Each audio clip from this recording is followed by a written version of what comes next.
In Cardiff, the UK government is kind of consistency, not this. It's not about a desire to level up, it's just the re-election prospects shored up with public cash. Yeah. Minister. I mean, it's easy to throw out a cheap political line like that, but as he's heard me say to my right honourable friend and to the honourable lady opposite, the reality is that levelling up money will be spent in Northern Ireland. Minister.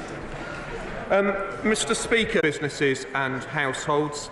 So the government has worked hard to come forward with a substantial package that is consistent with our across the UK. In the absence of an executive, we're making up to 15 civil service and local councils can provide affected businesses with the support they need. McCarthy. I think the Minister's about whether that funding is adequate, and I think you'll hear about that in a moment. But can I ask about future and prevention? Because we know that often it's talked about as though such floods are the communities will need protecting from future occurrences too. She's absolutely right to raise this. Of course, she'll know it's on a sustainable basis and achieve the long-term change that is needed. The opportunity in this role to work with the Northern Ireland Executive to the end that she raises. Shall Secretary of State Hilary Benn? Yeah. Patrick Newry and Portadown, I saw the terrible flooding on businesses and households, many of whom can't get flood insurance and therefore face huge losses. Once the initial $7,500 out to all the businesses from the money the Secretary announced during his visit, can the Minister assure us that the Treasury will approve proposals for the use of the rest of the money quickly so that businesses affected can receive help and get back up and running again? And if more is needed, will he provide it? Minister. Well, Mr. Speaker, the rest of the money is within the power of the Northern Ireland. I look forward to the day. Hilary Benn. Well, I think future. Things like the need for a warning system, which there isn't in Northern Ireland currently, better flood defences and flood protection, which will all need funding in the years ahead. But in the continuing absence of the executive, which is really needed at a time like this, does the Minister agree that there should be a review?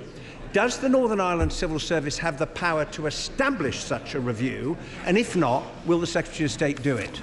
Well, Mr. Speaker, I would agree with the right honourable gentleman that a review is needed. I believe that it is possible for the Northern Ireland Civil Service to get on with that work under the powers we've given him.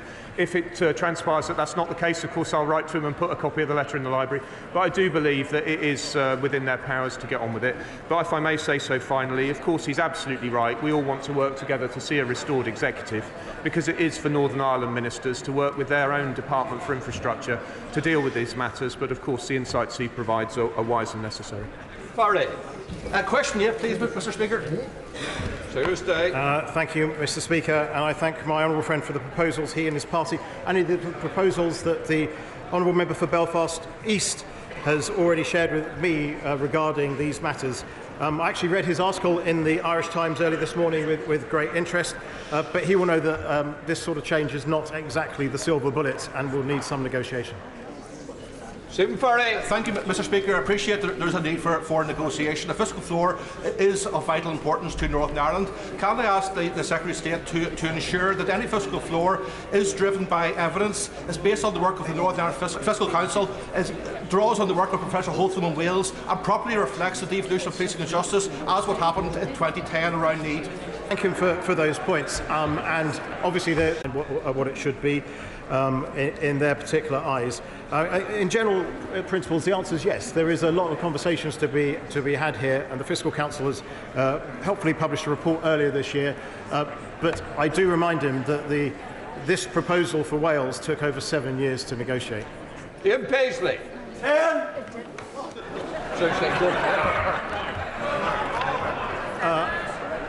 Bingo. Mr. Speaker, just to update the House, Sir Declan Morgan and Peter Sheridan have been identified as Chief Commissioner Designate and Commissioner for Investigations Designate respectively. Sir Declan commenced work in June and Peter Sheridan is due to start in December. Formal appointments will only take place once the Independent Commission for Reconciliation and Information Recovery is legally established. The Commissioner Designate and I have been in contact about a range of issues, mainly through correspondence, including in leading the search for remaining commissioners. Ian Paisley. Thank you, Mr. Speaker. I'm sure the Secretary of State will take the opportunity to raise the numerous crimes committed in the Republic of Ireland against Northern Ireland and to challenge them over state-sponsored terrorism there when those meetings finally take place. On the issue of his numerous meetings, I believe dozens of meetings now with Sinn Féin, can the Secretary of State explain to the House if he has taken the opportunity to challenge Sinn Féin about their boycott of the institutions here? And when is he asking them to come back here and do their job here? Mr. Speaker, I meet with all the political parties, as you would expect me to, and their party leaders in Northern Ireland and indeed here where their party leaders exist. Everybody knows the views of this government about people who do not turn up and take the oath in this place, but I do have to work with all parties and will continue to do so as we move forward. Jim Shannon. Question number 12. Minister. Mr. Speaker, pay policy in Northern Ireland is a devolved matter, and it's not for the government to be making these decisions. I'm sure the honourable gentleman would agree with me that decisions on these matters should be made by a Northern Ireland executive with ministers returned. Shannon. I know the Minister for State for Northern Ireland has a deep interest in the affairs of Northern Ireland, but also when it comes to wages for classroom assistants. Only last week, thousands of non-teaching staff have gone on strike from Northern Ireland schools. This action was called over an escalating row over pay, where thousands of people walked out. Will the Minister of State commit to investigating this in terms of the Barnett consequential as a way forward to ascertain what can be done to support teaching assistants in Northern Ireland? Minister. Well, Mr. Speaker, I'm very grateful to him for raising this issue. I can tell him that we're actively considering representations made by trade unions. He raises a very, very important point, and as I say, I know he understands one day we'll be able to celebrate some progress on these issues. On the outset. Question 13, Mr. Speaker. Secretary of State. With permission, Mr. Speaker, I'll answer questions 13 and 14 together in my beautifully tabulated pack. Our focus remains on delivering for the people of Northern Ireland who expect and deserve locally elected decision makers to address the issues that matter to them. I will continue to engage regularly with the party leaders and believe there is genuine willingness on all sides to re-establish the conditions for the devolved institutions to go back to work and to thrive. Sonia on the outset. Mr. Speaker, we've heard in this House today how disappointed Northern Ireland is with no levelling up bids. I visited Coleraine Football Club and they were disappointed. They were unsuccessful in round 2. So can the Secretary of State tell me, is he confident that the restoration of power sharing is close because Northern Ireland simply cannot afford to lose out on even more money? I'm glad she went to Coleraine Football Club. I went there and had a wonderful experience with a great football team. I'd have loved to have refereed personally, but it's just the way it was. I wasn't allowed to do that. But absolutely, I do believe we are moving closer to a decision point. But there are still continued discussions to be had, and they are continuing at pace, but at length. Sir Robert Goodwill. We've already heard today examples of how the people of Northern Ireland are disadvantaged by the lack of a functioning executive, and I would add to that list the deployment of the apprenticeship levy and reform of the renewable heat incentive.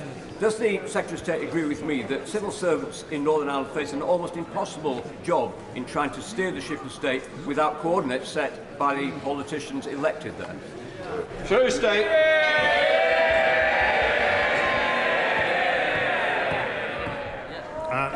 I thank the right honourable gentleman for his question and his obvious popularity in the House.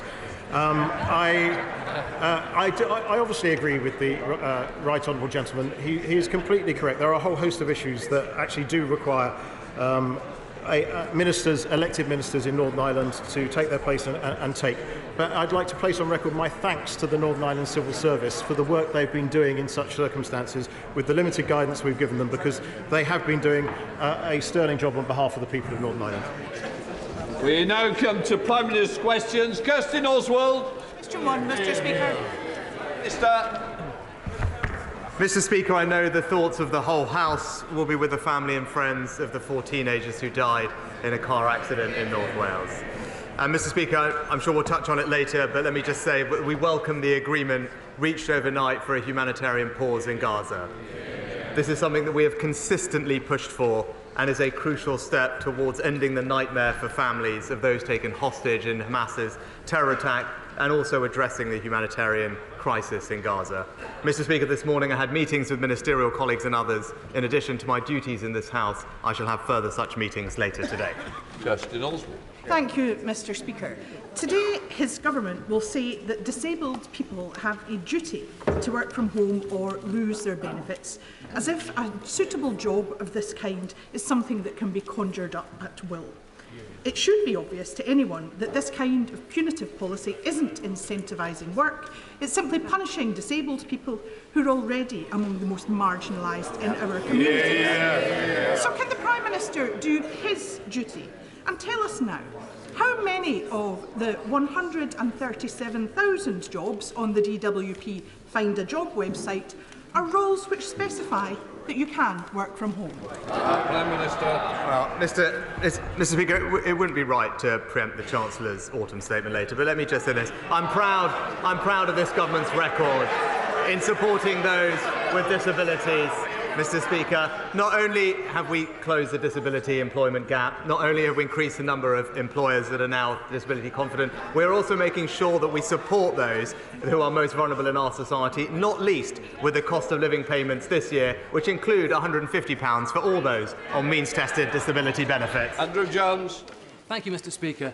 Does the Prime Minister agree that the measures taken to get us through the economic shocks caused by COVID and Putin's war were right for that time, but they are not the blueprint for the long-term successful economies of the future? It's innovation and skills and investment in these, such as the imminent rebuild of Harrogate College or the 12,000 local apprenticeships we've seen since 2010. These are our foundation, and not the fantasy fairy tale tens of billions of borrowing from the Labour Party. Well, Mr. Speaker, my honourable friend is right, and I'm proud that since 2010 we've created 5.5 million apprenticeships. And Mr. Speaker, that's the difference between us. We now know that the party opposite want to halve the number of apprenticeships if they were in office. Meanwhile, we want to make an apprentice education secretary. But my honourable friend is right. Labour's plans to borrow £28 billion a year would just push up inflation, interest rates and taxes, undermining all the progress that we've made on the economy. And it's only the Conservatives that will give people the opportunity to build wealthier, more secure lives for them and their families. Leader of the Opposition, Keir Starmer. Thank you, Mr. Speaker. Like the Prime Minister, I know the whole House will welcome the agreement reached overnight. We repeat our calls for Hamas to release all hostages immediately. This humanitarian pause must be used to get the hostages out safely, to tackle the urgent and unacceptable humanitarian catastrophe in Gaza, and to make progress to a full cessation of hostilities. Mr. Speaker, in recent years, the international community has treated the two-state solution as a slogan rather than a serious strategy, and that must now change.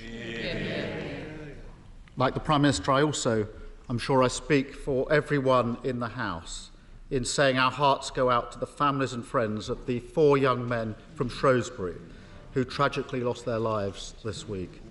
It's a living nightmare for any parent, and I can hardly begin to imagine their loss. Mr. Speaker, this week the Prime Minister unveiled the latest version of his 5 pledges for the country. Let's hope he has more success with these than the last ones. Did he forget the NHS? Prime Minister. Well, Mr. Speaker, not only when I became Prime Minister, just weeks after becoming Prime Minister, we injected record funding into the NHS and in social care. We also unveiled the first ever long-term workforce plan in the NHS's 75-year history. But I'm pleased he mentioned the 5 pledges because, as he knows, 3 of them are economic, and on a day which we will focus on the economy, I'm pleased to report that we have indeed halved inflation, no thanks to the party opposite. We have indeed grown the economy, and we have indeed reduced debt. That's a Conservative government delivering for this country. Well, the reason he ignored the NHS, not only in his new pledges but just now, is because 7.8 million people are currently on the waiting lists. That's 500,000 more than when he pledged to bring them down nearly a year ago. And the Prime Minister just claimed that this is all about economic growth. So let me ask him, if a labourer or a care worker is forced to wait a year for an operation, how are they meant to help grow the economy? Mr. Speaker, we're doing an enormous amount to bring waiting lists down. Enormous amount. Expanding patient choice, rolling out new community diagnostic centres, new surgical hubs, as well as putting more doctors and nurses in our ward. But I guess the question, Mr. Speaker, is when he talks about targets and waiting lists, I really just hope that the Welsh Labour government aren't listening. Because after 25 years in power, they're missing every single one of his targets. Weren't they meant to be his blueprint? Mr. Speaker, more than double the entire population of Wales are currently on a waiting list in England.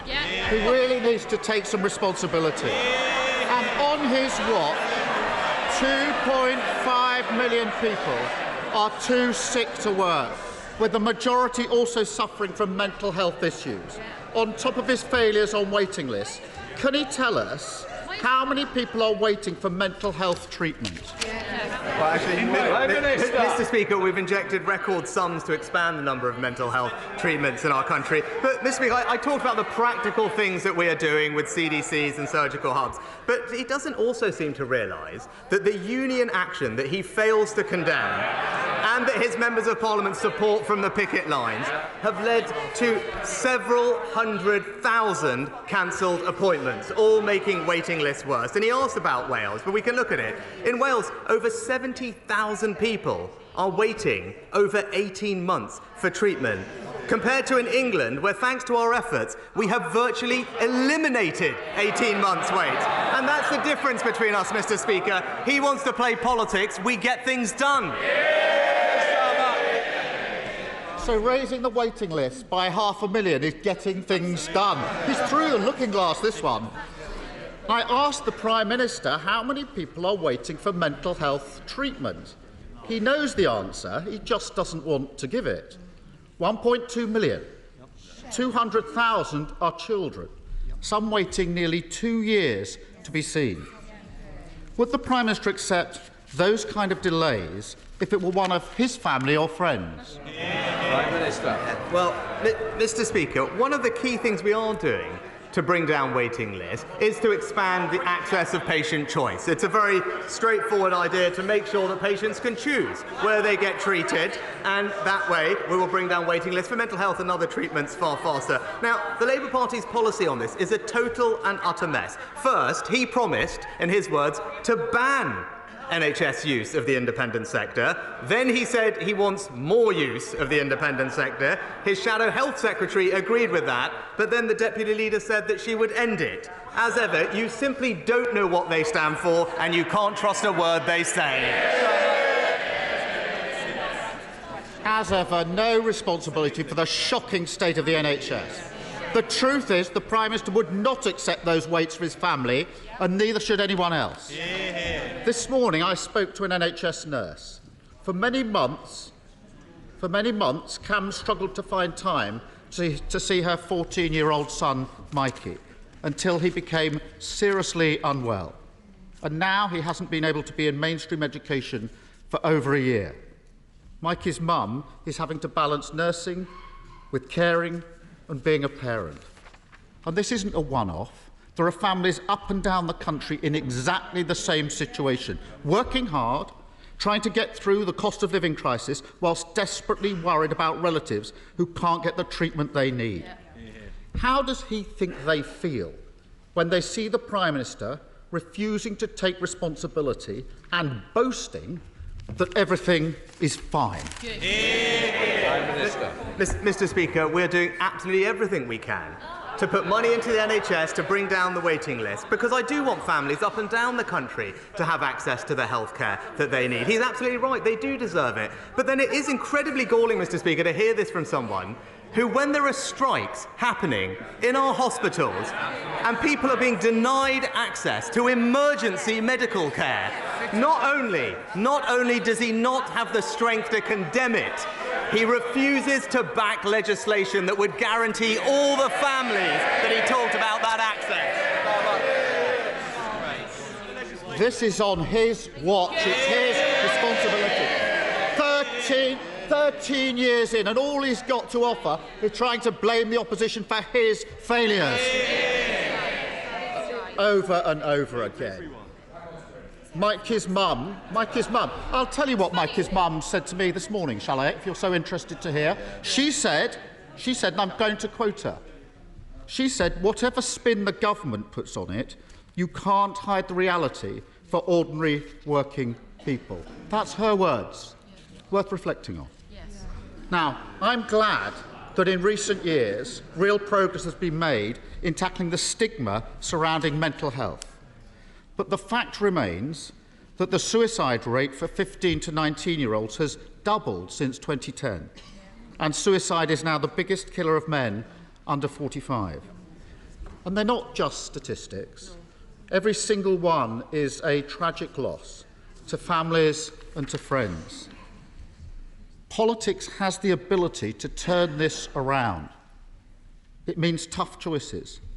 If we were to scrap tax loopholes, we could have thousands more staff, more support in our schools, more support in our communities. That would allow us to treat patients on time, getting them back to work, back to their families, and, crucially, giving them their lives back. This is about mental health. That's Labour's plan. Will he back it? Prime Minister.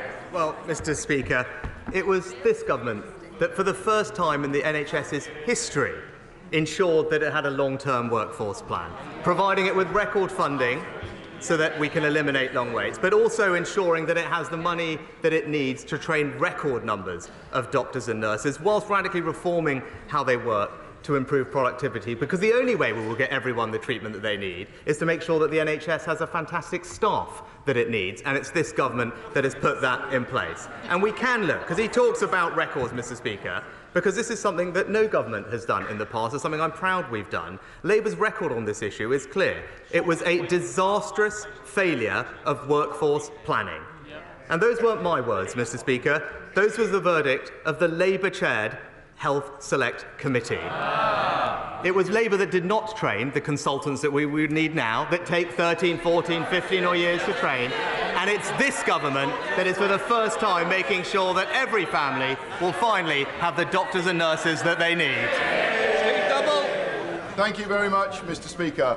Access to housing that local people can afford is the biggest challenge we face in Cornwall. And whilst we need to build more houses, we need to ensure that they are available and affordable to local people and meet the needs of our rural and coastal communities. Now, local knowledge, particularly from elected representatives, is an important part in ensuring we achieve this. Yet the Leader of the Opposition has made clear that his intention is to ignore or override the views of local people in decisions on planning matters. Can the Prime Minister assure me and the people of Cornwall that under his government the views of local communities will play a part in the planning process? I thank my honourable friend for his excellent campaigning on behalf of his constituents, and I agree with him that housing must meet the needs of local communities, and our Affordable Homes programme is delivering hundreds of thousands of homes across the country. But crucially, on this side of the House, Mr. Speaker, we believe that local communities must be consulted, in contrast to Labour's plan, which is top-down housing targets, concreting over the Greenbelt and destroying our precious countryside. SNP leader Stephen Flynn. Thank you, Mr. Speaker. I think all of us in the Chamber are united in our relief at reports that hostages are due to be released by Hamas in Gaza. But we can't afford to lose sight of what comes at the other side of the temporary pause in hostilities that we are about to see. At the end of 4 days, do we simply see the return to the killing of children in Gaza every 10 minutes? Or do we choose in this House to instead back a permanent ceasefire? Prime Minister. Well, Mr. Speaker, we do welcome the agreement reached overnight, and as I said, this is something that we have consistently pushed for and is a crucial first step as we try and resolve this situation and, indeed, the humanitarian crisis in Gaza. Of course, we want to see all hostages released as quickly as possible, including British nationals, and I would urge all parties involved to deliver the agreement in full. I would also like to put on record my thanks to Qatar for their important role, and we will continue to work with the United States and Israel to ensure the safe return of hostages and maximise the opportunity of this temporary pause to step up aid to suffering civilians in Gaza. It is something that we have pushed for, we've continued to do, and the UK is playing a leading role in delivering. Stephen Flynn.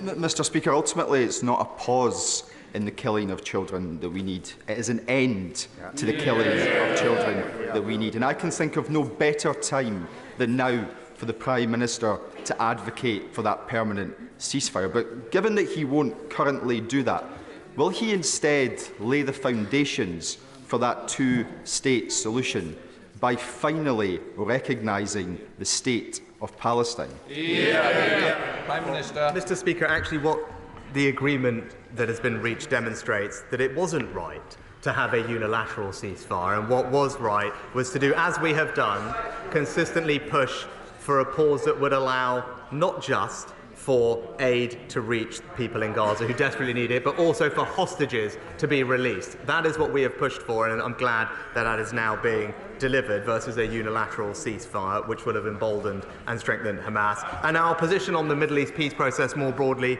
is clear. We do support a negotiated settlement leading to a safe and secure Israel living alongside a viable and sovereign Palestinian state. I've spoken to President Abbas and met with him to discuss this issue, and we are clear about strengthening the Palestinian Authority and reinvigorating efforts to find a two-state solution. And our long-standing position is that we would recognise the state of Palestine when it best serves the interests of peace.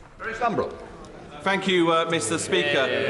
Can I welcome the Prime Minister's Network North project, which will see the full £1.7 billion put into the Midlands Rail Hub, which will reopen the central platforms at Kings Norton train station, which have been derelict for so long. And can I ask him to bring forward the cash so we can increase capacity on the line and improve journey times? And can he look at my campaign to extend the new Camp Hill line to Longbridge, which will open up access to the new Longbridge Business Park, which he visited earlier in the year, which will be bringing back manufacturing jobs to Longbridge for the first time since MG collapsed in 2005.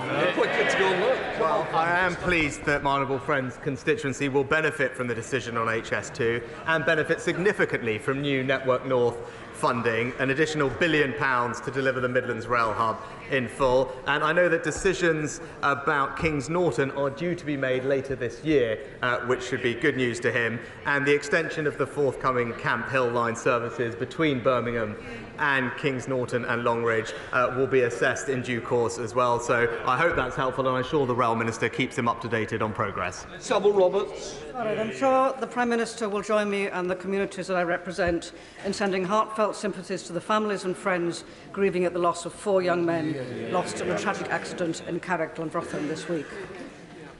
People in North Wales pay the highest standing charges on energy bills at £340 a year. That's a third more than London.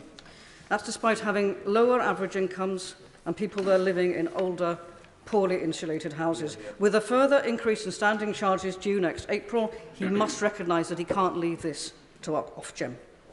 Will his government, therefore, tackle unfair standing charges, and that before winter sets in? Mr. Speaker, we have provided an extraordinary package of support for households across the country to help with energy bills, totalling almost £100 billion over the past year or two. The Ofgem price cap has also fallen to around £1,800 currently, and our price guarantee will remain in place till spring of next year, which will provide further protection for families. But crucially, the Chancellor announced previously that we have removed the premium paid by households using prepayment meters until the EPG ends, bringing their costs into line with those paid by comparable direct debit customers, and we continue to provide considerable support for vulnerable families throughout the winter with their energy bills. Liam Fox.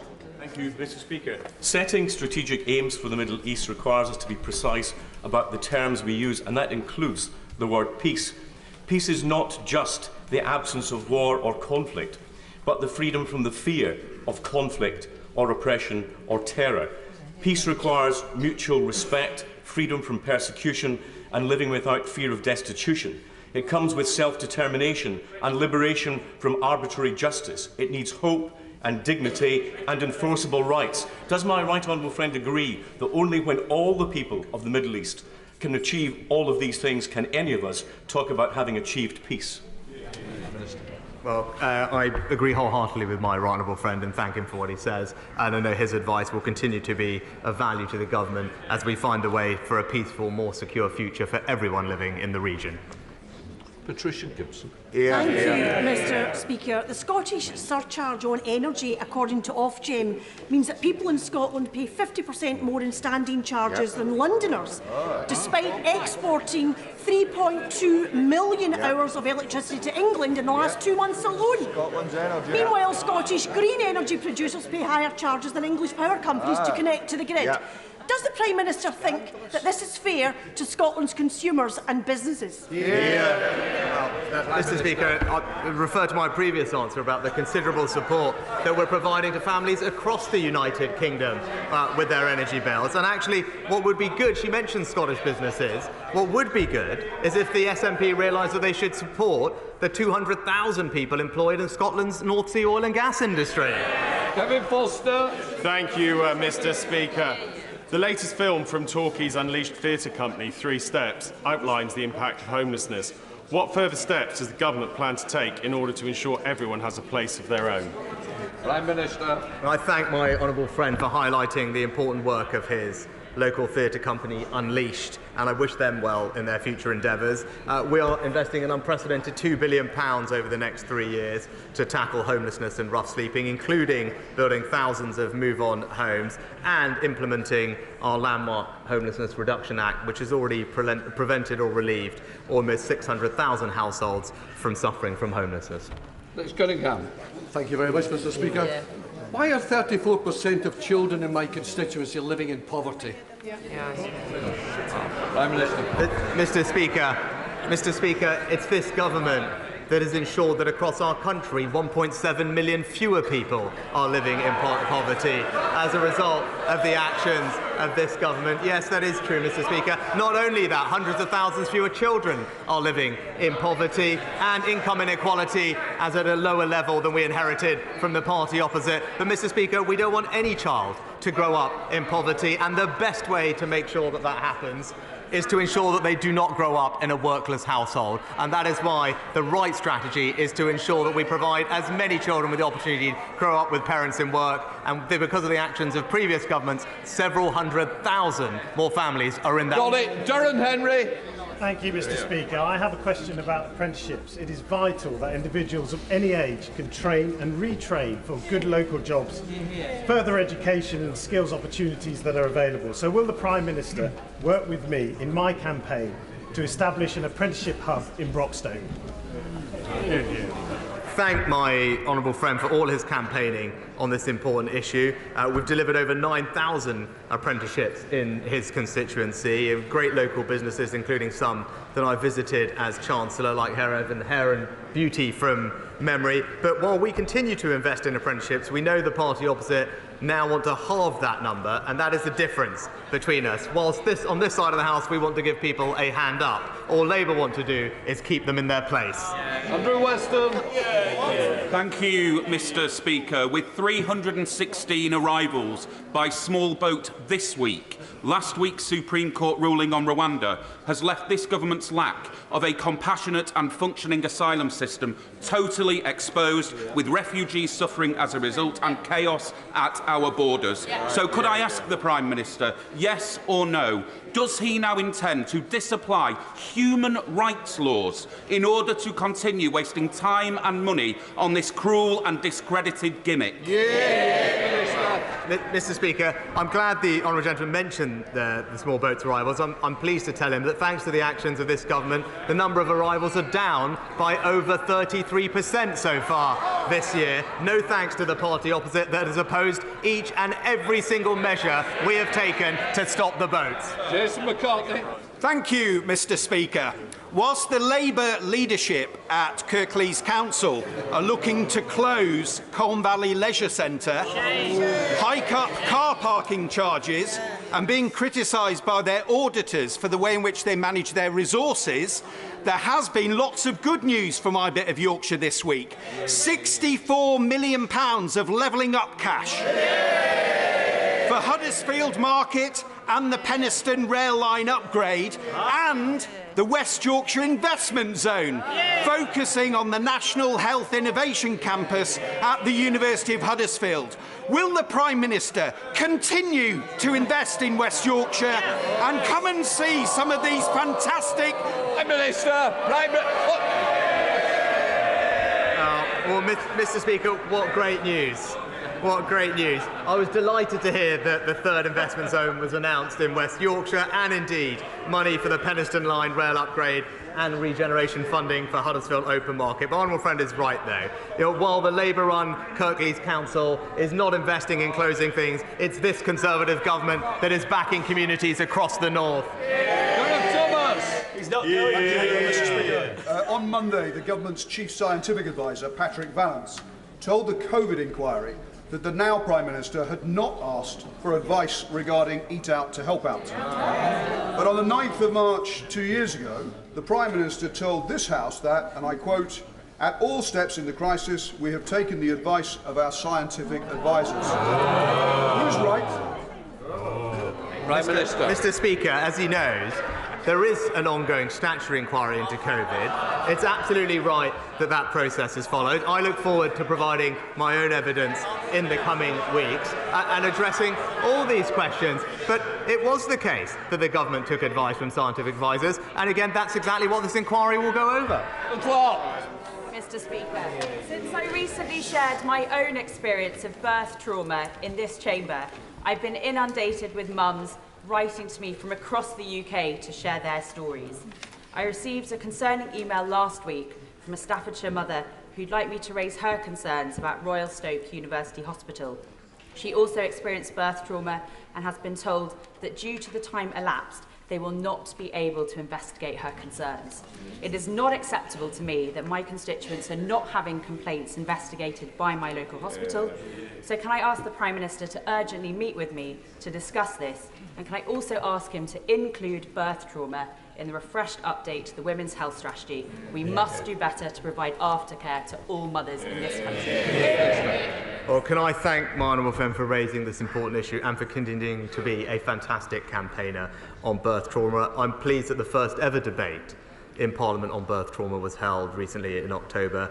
It was powerful, it was moving, and it highlighted just what a significant impact birth trauma can have on so many women's lives. The Department for Health are working with NHS England to make sure that we can improve maternity care and making sure that mental health care is also improved to deal with this. And I will ensure that the Health Secretary meets with my honourable friend so that we can ensure that we get this right for all the women who are depending on it.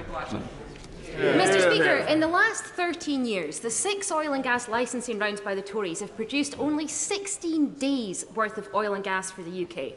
Can the Prime Minister explain how doubling the number of licensing rounds will have any impact on the insanely high energy bills my constituents are facing?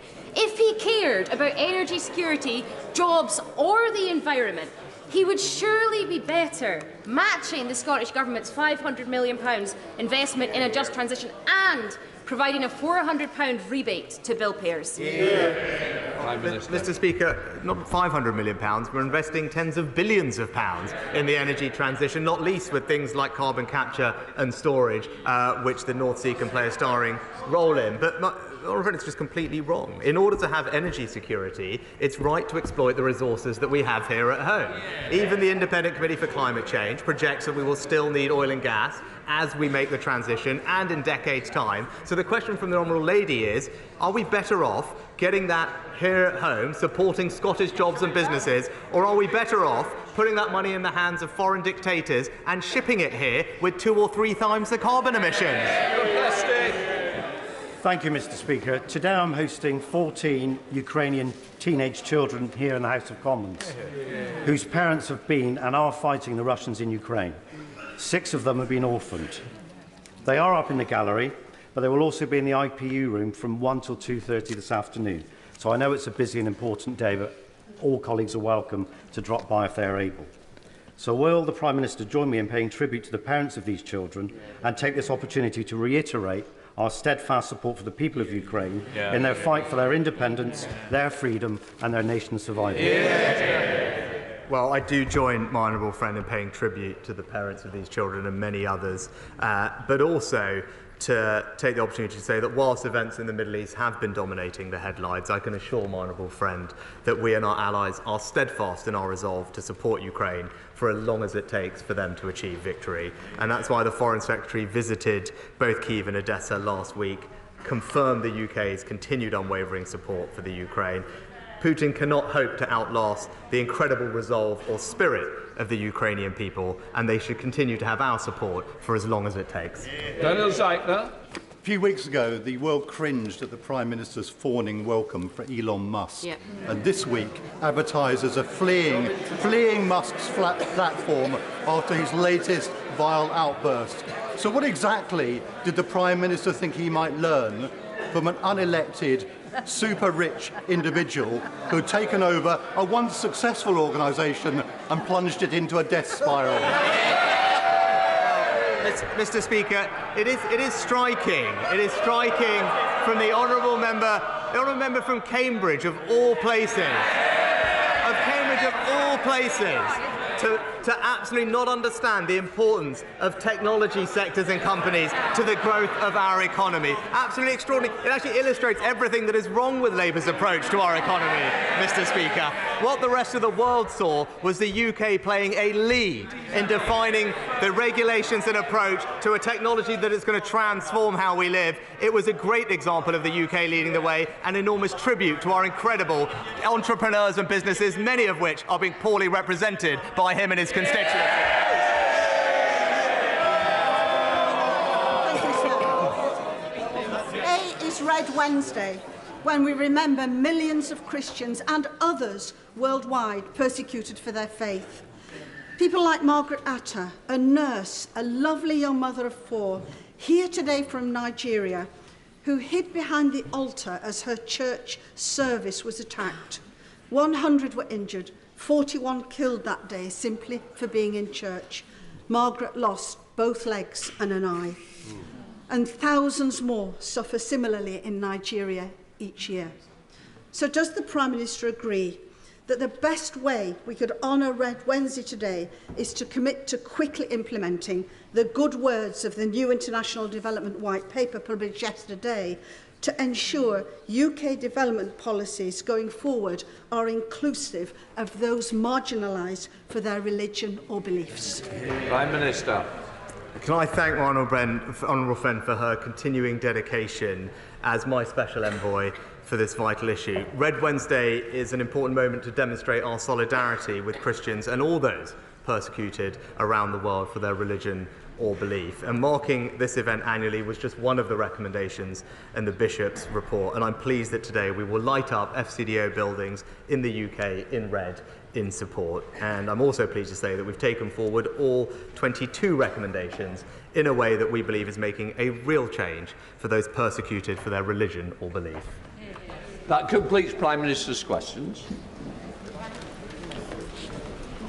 Before I call the Chancellor, it may help the House if I set out how proceedings on the autumn statement will unfold. Once the Chancellor has delivered his statement, copies of the resolutions relating to the statement will be made available in the Vote Office and online. I will then call the Shadow Chancellor and other honourable members to ask questions. This will follow the usual pattern for a ministerial statement.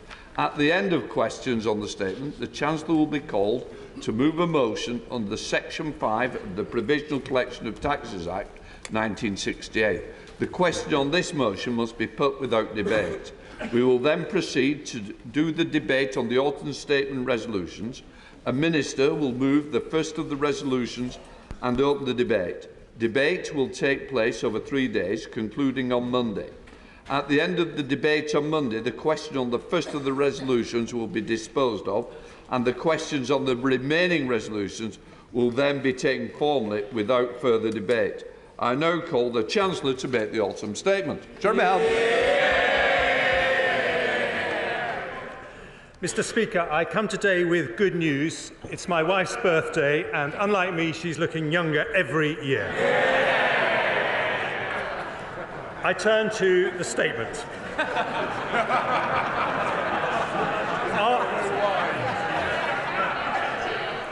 After a global pandemic and energy crisis, we have taken difficult decisions to put our economy back on track. We've supported families with rising bills, cut borrowing and halved inflation. Rather than a recession, the economy has grown. Rather than falling as predicted, real incomes have risen. Our plan for the British economy is working, but the work is not done. Others proposed a more short-term approach, but we have not made unaffordable pay offers to the unions. We have not stopped new oil and gas exploration, and we have not increased borrowing by £28 billion a year. That would have pushed inflation up just when we need to bring it down. Instead, under this Prime Minister, we take decisions for the long term. In today's autumn statement for growth, our choice is not big government, high spending and high tax, because we know that leads to less growth, not more. Instead, we reduce debt, cut taxes and reward work. We deliver world-class education. We build domestic sustainable energy, and we back British business with 110 growth measures. Don't worry, I'm not going to go through them all, but, well, I will if you like.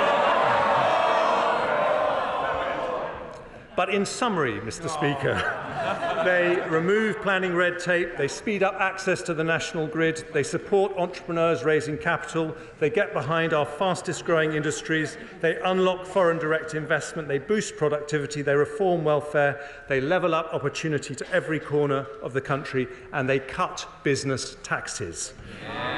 The Office for Budget Responsibility say that the combined impact of these measures will raise business investment, get more people into work, reduce inflation next year and increase GDP.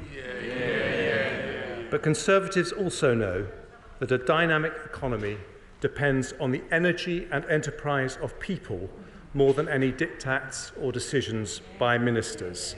So today's measures do not just remove barriers to investment, they reward effort and work. And I'll go through the measures in three parts. In the first, I'll use updated OBR forecasts to show the progress we're making against the Prime Minister's economic priorities. The second part sets out growth measures to back British business. Finally, I conclude with measures to make work pay. Before I start with the forecasts, I want to express my horror at the murderous attack on Israeli citizens on October the 7th and the subsequent loss of life on both sides. I will remember for the rest of my life, as I know many other honourable members will, being taken to Auschwitz by Rabbi Barry Marcus and the remarkable Holocaust Educational Trust. But I'm deeply concerned about the rise of anti-Semitism in our country.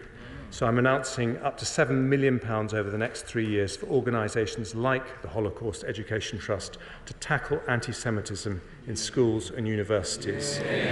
I will also repeat the £3 million uplift to the Community Security Trust. When it comes to anti-Semitism and all forms of racism, we must never allow the clock to be turned back. I now move on to the OBR's economic and fiscal forecasts.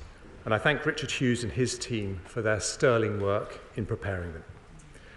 Three of my right honourable friend, the Prime Minister's 5 pledges at the start of the year were economic: to halve inflation, grow the economy and reduce debt.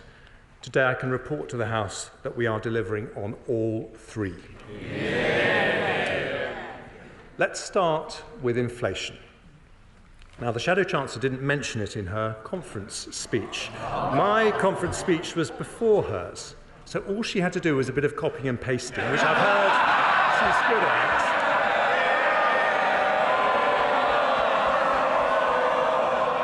But it speaks volumes that during the worst global inflation shock for a generation, it didn't even get a mention.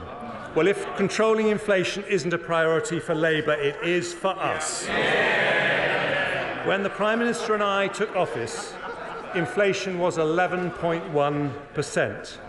Last week it fell to 4.6%. We promised to halve inflation and we have halved it. Core inflation is now lower than in nearly half the economies in the EU, and the OBR say that headline inflation will fall to 2.8% by the end of 2024 before falling to the 2% target in 2025. I will not take risks with inflation, and the OBR confirm that the measures I take today make inflation lower next year than it would otherwise have been. I thank the Independent Bank of England Monetary Policy Committee for their crucial role in bringing inflation down, and we will continue to back them to do whatever it takes until the job is done. But as we do, we will continue to support families in difficulty. And today I add 4 further measures to help with the cost of living. Firstly, for those on the lowest incomes, I understand the concerns some have about the effect on work incentives of matching benefit increases to inflation. I know there's been some speculation that we would increase benefits next year by the lower October figure for inflation, but cost of living pressures remain at their most acute for the poorest families. So instead, the government has decided to increase universal credit and other benefits from next April by 6.7% in line with September's inflation figure, an average increase of £470 for 5.5 million households next year. Vital support to those on the very lowest incomes from a compassionate Conservative government. Second, because rent can constitute more than half the living costs of private renters on the lowest incomes, I've listened closely to many colleagues, as well as the Institute for Fiscal Studies, the Resolution Foundation, Citizens Advice UK, and the Joseph Rowntree Foundation, who said that unfreezing the local housing allowance was an urgent priority. I will therefore increase the local housing allowance rate to the 30th percentile of local market rents. This will give 1.6 million households an average of £800 of support next year. Third, although I'm going to increase duty on hand-rolling tobacco by an additional 10% above the tobacco duty escalator, I know that for many people, going to the pub has become more expensive.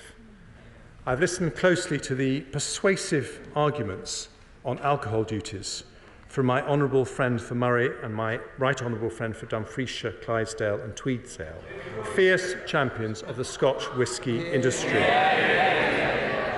I've also listened to defenders of the great British pint, such as my right honourable friends for the Vale of Glamorgan and Buckingham, in my own constituency to Councillor Jane Austen, who is a big supporter of the Jolly Farmer pub in Bramley, and indeed to the Sun newspaper.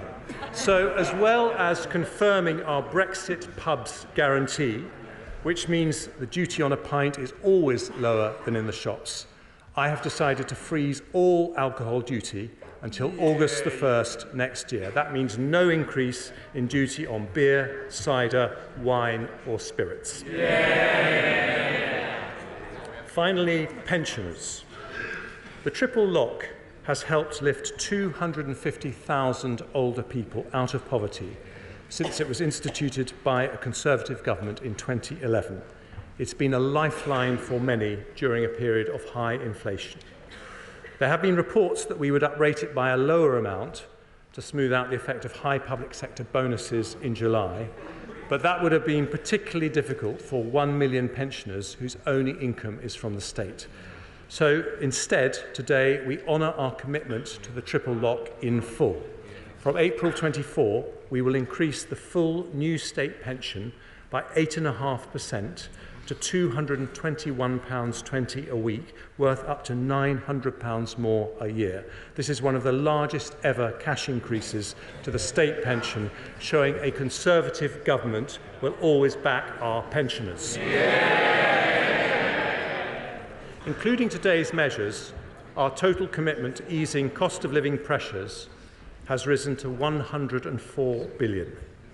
That includes paying around half the cost of the average energy bill since last October, and amounts now to an average of £3,700 per household. We are able to do that only because we reduced the deficit by 80% ahead of the pandemic, which the party opposite might reflect on, having opposed us every step of the way. Next, I turn to my right honourable friend, the Prime Minister's pledge to reduce debt. Before I took difficult decisions in last year's autumn statement, debt was predicted to rise to almost 100% of GDP by the end of the forecast.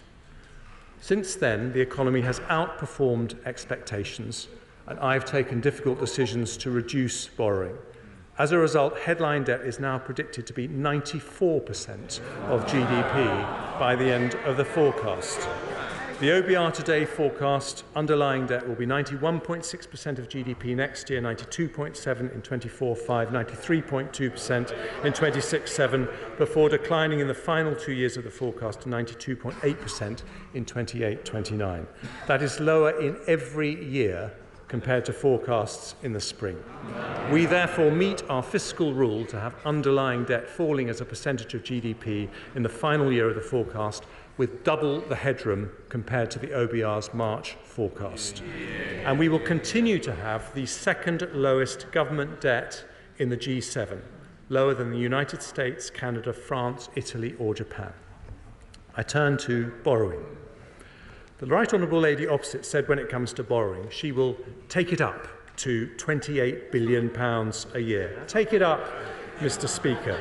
Indeed, she has opposed every decision we have made to reduce our borrowing. But, Mr. Speaker, this side of the House will bring borrowing down because, as the late Lord Lawson said, borrowing is just a deferred tax on future generations. Now, I see the Leader of the Opposition shaking his head. In fact, we do have something in common. Both he and I wanted to make a Jeremy Prime Minister.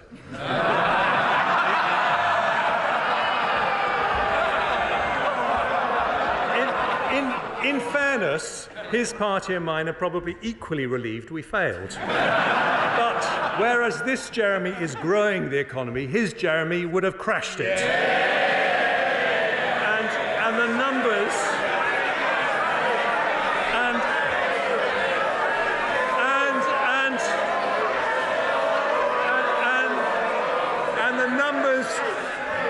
And the numbers show the contrast.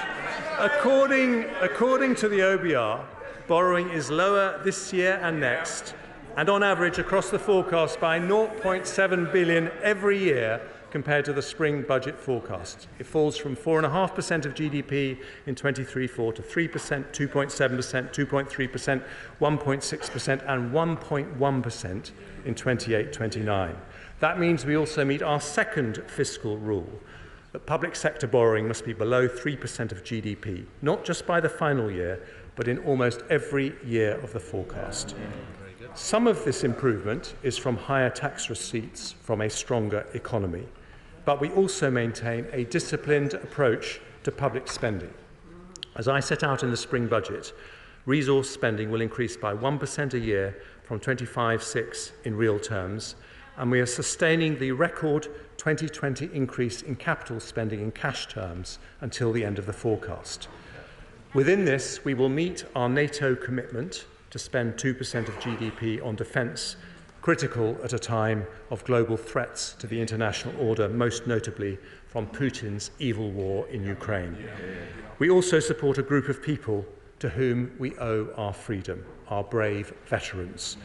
I will extend national insurance relief for employers of eligible veterans for a further year and provide £10 million to support the Veterans Places, Pathways and People programme, and I thank our excellent Veterans Minister for his championing of their cause. We have shown that we are prepared to increase funding for vital public services, with record numbers of police officers, doctors, nurses and teachers. We're nearly doubling the numbers of doctors and nurses we train, having given the NHS its first ever long-term workforce plan, as I promised to do a year ago. We're also tackling the biggest single preventable cause of mortality the NHS has to deal with by bringing forward plans for a smoke-free generation. But alongside extra funding and support, we need to see reform. We need a more productive state, not a bigger state. And that is why I want the public sector to increase productivity growth by at least 0.5% a year, the level at which the size of our state starts to reduce as a proportion of GDP. I've already announced plans to cap and reduce the size of the civil service to pre-pandemic levels. Today, I pay tribute to my friend, the former Chief Secretary of the Treasury, the Right Honourable Member for Salisbury, who started our brilliant public sector productivity programme. It will now be pursued by his formidable successor, the Right Honourable Member for Sevenoaks, who has already been with me to meet police, fire and ambulance personnel to understand why bureaucracy is holding them back. And through this vital work, we will ensure that over time, the growth in public spending is lower than the growth in the economy, whilst always protecting the services the public value. And I will also provide HMRC with the resources they need to ensure everyone pays the tax they owe, raising an additional £5 billion across the forecast period. My right honourable friend also promised to grow the economy. Since 2010, despite inheriting what was then the worst recession since the Second World War, Conservative administrations have presided over faster growth than many of our major competitors, including Spain, Italy, France. Well, they don't like to hear this, but let me tell them the list. Spain, Portugal, France, Italy, Netherlands, Austria, Germany, Japan. We've grown faster than all of them since 2010. But all those countries have faced a pandemic and an energy shock, and as a result, last autumn, the OBR forecast a recession in which the economy was forecast to shrink by 1.4% this year. Instead, it grew. In fact, it's grown faster than the euro area. Revised numbers from the ONS now say the economy is 1.8% larger than pre-pandemic. And looking ahead, the OBR expects the economy to grow by 0.6% this year and 0.7% next. After that, growth rises to 1.4% in 25, then 1.9%, 2% and 1.7% in 28. If we want those numbers to be higher, we need higher productivity. The private sector is more productive in countries like the United States, Germany and France because it invests more, on average 2 percentage points more of GDP every year. The 110 measures I take today help close that gap by boosting business investment by £20 billion a year.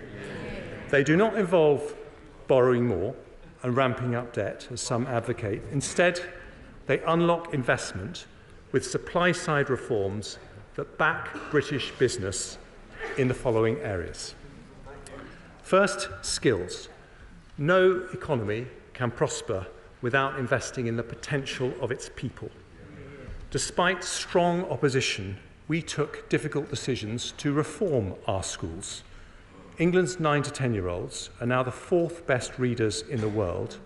And since 2015, our 15 to 16-year-olds have risen 7 places in the OECD rankings for maths, not least thanks to the efforts of the brilliant Right Honourable Member for Bognor Regis and Littlehampton. But 9 million adults in England still have low basic literacy or numeracy skills. So last month, the Prime Minister set out the new Advanced British Standard to ensure all school leavers reach minimum standards in maths and English. And while the party opposite wants to reduce the number of apprentices, we want to increase them.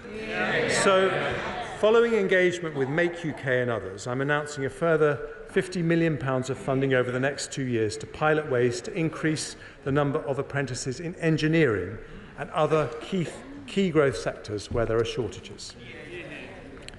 Next, planning. It takes too long. There's 110 of these measures, so just be patient, folks. I move on to planning. It takes too long to approve infrastructure projects and business planning applications. Many businesses say they would be willing to pay more if they knew their application would be approved faster. So from next year, working with the Community Secretary, I will reform the system to allow local authorities to recover the full costs of major business planning applications in return for being required to meet guaranteed faster timelines. If they fail, fees will be refunded automatically, with the application being processed free of charge. A prompt service or your money back, just as would be the case in the private sector. Now, many planning applications are for house building. The leader of the opposition told us he wanted to be a builder, not a blocker. It didn't last long. Just a few months later, Labour blocked reforms to the rules on nutrient neutrality, shamelessly preventing 100,000 houses from being built. Conservatives, on the other hand, are the builders, with more homes being completed in 21-22 than any single year of the last Labour government. And today we take further decisions to unlock the building of more homes. We'll invest £110 million over this year and next to deliver high-quality nutrient mitigation schemes, unlocking 40,000 homes. We'll invest £32 million to bust the planning backlog and develop fantastic new housing quarters in Cambridge, London and Leeds, which will lead to many thousands of additional dwellings. We'll allocate £450 million to the Local Authority Housing Fund to deliver 2,400 new homes, and we'll consult on a new permitted development right to allow any house to be converted into 2 flats, provided the exterior remains unaffected. It's also taking too long for clean energy businesses to access the electricity grid. So after talking to businesses such as National Grid, Octopus Energy and SSE, we today publish our full response to the Windsor Review and Connections Action Plan. These measures will cut grid access delays by 90% and offer up to £10,000 off electricity bills over 10 years for those living closest to new transmission infrastructure. Taking together, these planning and grid reforms are estimated to accelerate around £90 billion of additional business investment over the next 10 years. Next, foreign direct investment. I'm extremely grateful to Lord Harrington for his excellent report on how to increase foreign direct investment. We accept all his headline recommendations, and in particular will put in place a concierge service for large international investors, modelled on the best such services offered by our competitors, and will increase funding for the Office for Investment to deliver it. I now turn to reforms to pension funds that will increase the flow of capital going to our most promising growth companies in a way that also improves outcomes for savers. I'll take forward my Mansion House reforms, starting with measures to consolidate the industry. By 2030, the majority of workplace DC savers will have their pension pots managed in schemes over £30 billion, and by 2040, all local government pension funds will be invested in pools of £200 billion or more. I'll support the establishment of investment vehicles for pension funds to use, including through the LIFTS competition, a new growth fund run by the British Business Bank, and opening the PPF as an investment vehicle for smaller DB pension schemes. I will also consult on giving savers a legal right to require a new employer to pay pension contributions into their existing pension pot if they choose, meaning people can move to having one pension pot for life. These reforms could unlock an extra £75 billion of financing for high-growth companies by 2030 and provide an extra £1,000 a year in retirement for an average earner saving from 18. Alongside this, I'm also proposing further capital market reforms to boost the attractiveness of our markets and make sure the UK remains one of the most attractive places to start, grow and list a company. And as part of this, I will explore options for a NatWest retail share offer in the next 12 months, subject to market conditions and achieving value for money. It's time to get Sid investing again. Yeah. Next, I move on to measures to support our most innovative industries. In the last decade, under Conservatives, we have grown to become the third largest technology sector in the world, double the size of Germany, 3 times the size of France. the biggest life science industry in Europe, Europe's third largest generator of renewable electricity after Germany and Norway, and the 8th largest manufacturer in the world. When it comes to tech, we know that AI will be at the heart of any future growth. I want to make sure our universities, scientists, and startups can access the compute power they need. So, building on the success of the supercomputing centres in Edinburgh and Bristol, I'll invest a further £500 million over the next 2 years to fund further innovation centres to help make us an AI powerhouse. Our creative industries already support Europe's largest film and TV sector.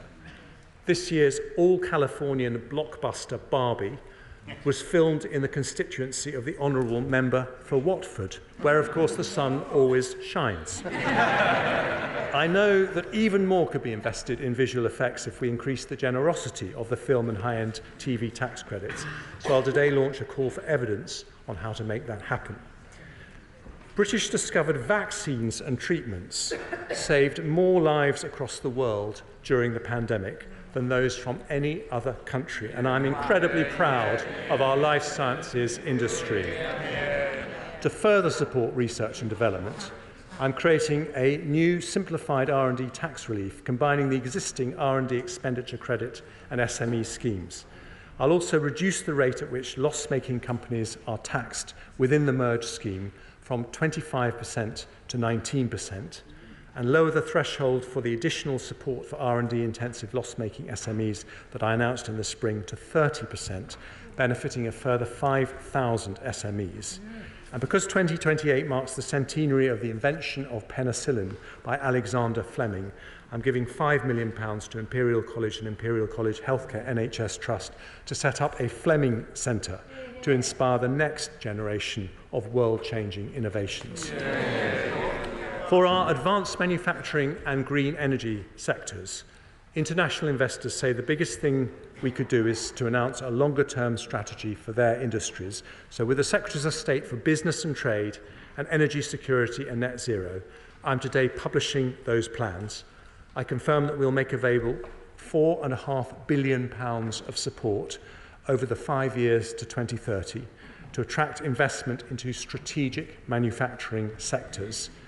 That includes support of £2 billion for zero-emission investments in the automotive sector, something that's been warmly welcomed by Nissan and Toyota, £975 million for aerospace, building on decades of success from firms like Airbus and Rolls-Royce, and £520 million for life sciences to build on the strength of world-class British pharma companies like AstraZeneca and GSK.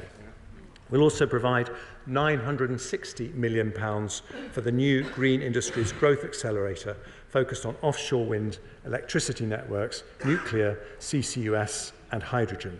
These targeted investments will ensure the UK remains competitive in sectors where we're already leaders and innovative in sectors where we're not.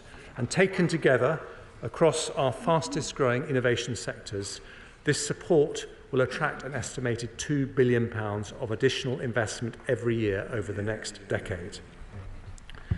One of the reasons we support our manufacturing and clean energy sectors is they help to level up growth across the United Kingdom. So I now turn to further levelling up measures. In the spring, I announced we'd deliver 12 new investment zones, 12 mini Canary Wharfs, where government, industry and research institutes collaborate across the UK. Since then, the Exchequer Secretary, the Honourable Member for Grantham and Stamford, has done outstanding work across government to bring this vision to fruition.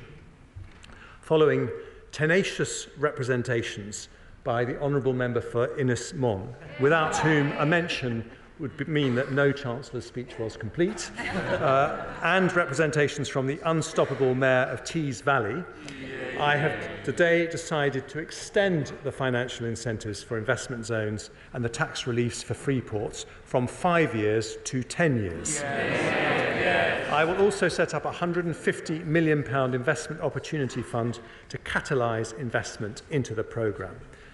Now, on Monday, I confirmed a new investment zone in West Yorkshire Today, having listened to representations from the West Midlands Salesman-in-Chief Andy Street, as well as the Honourable Member for Mansfield and the Honourable Member for Bury North, I am announcing 3 further investment zones focused on advanced manufacturing in the West Midlands, East Midlands and Greater Manchester.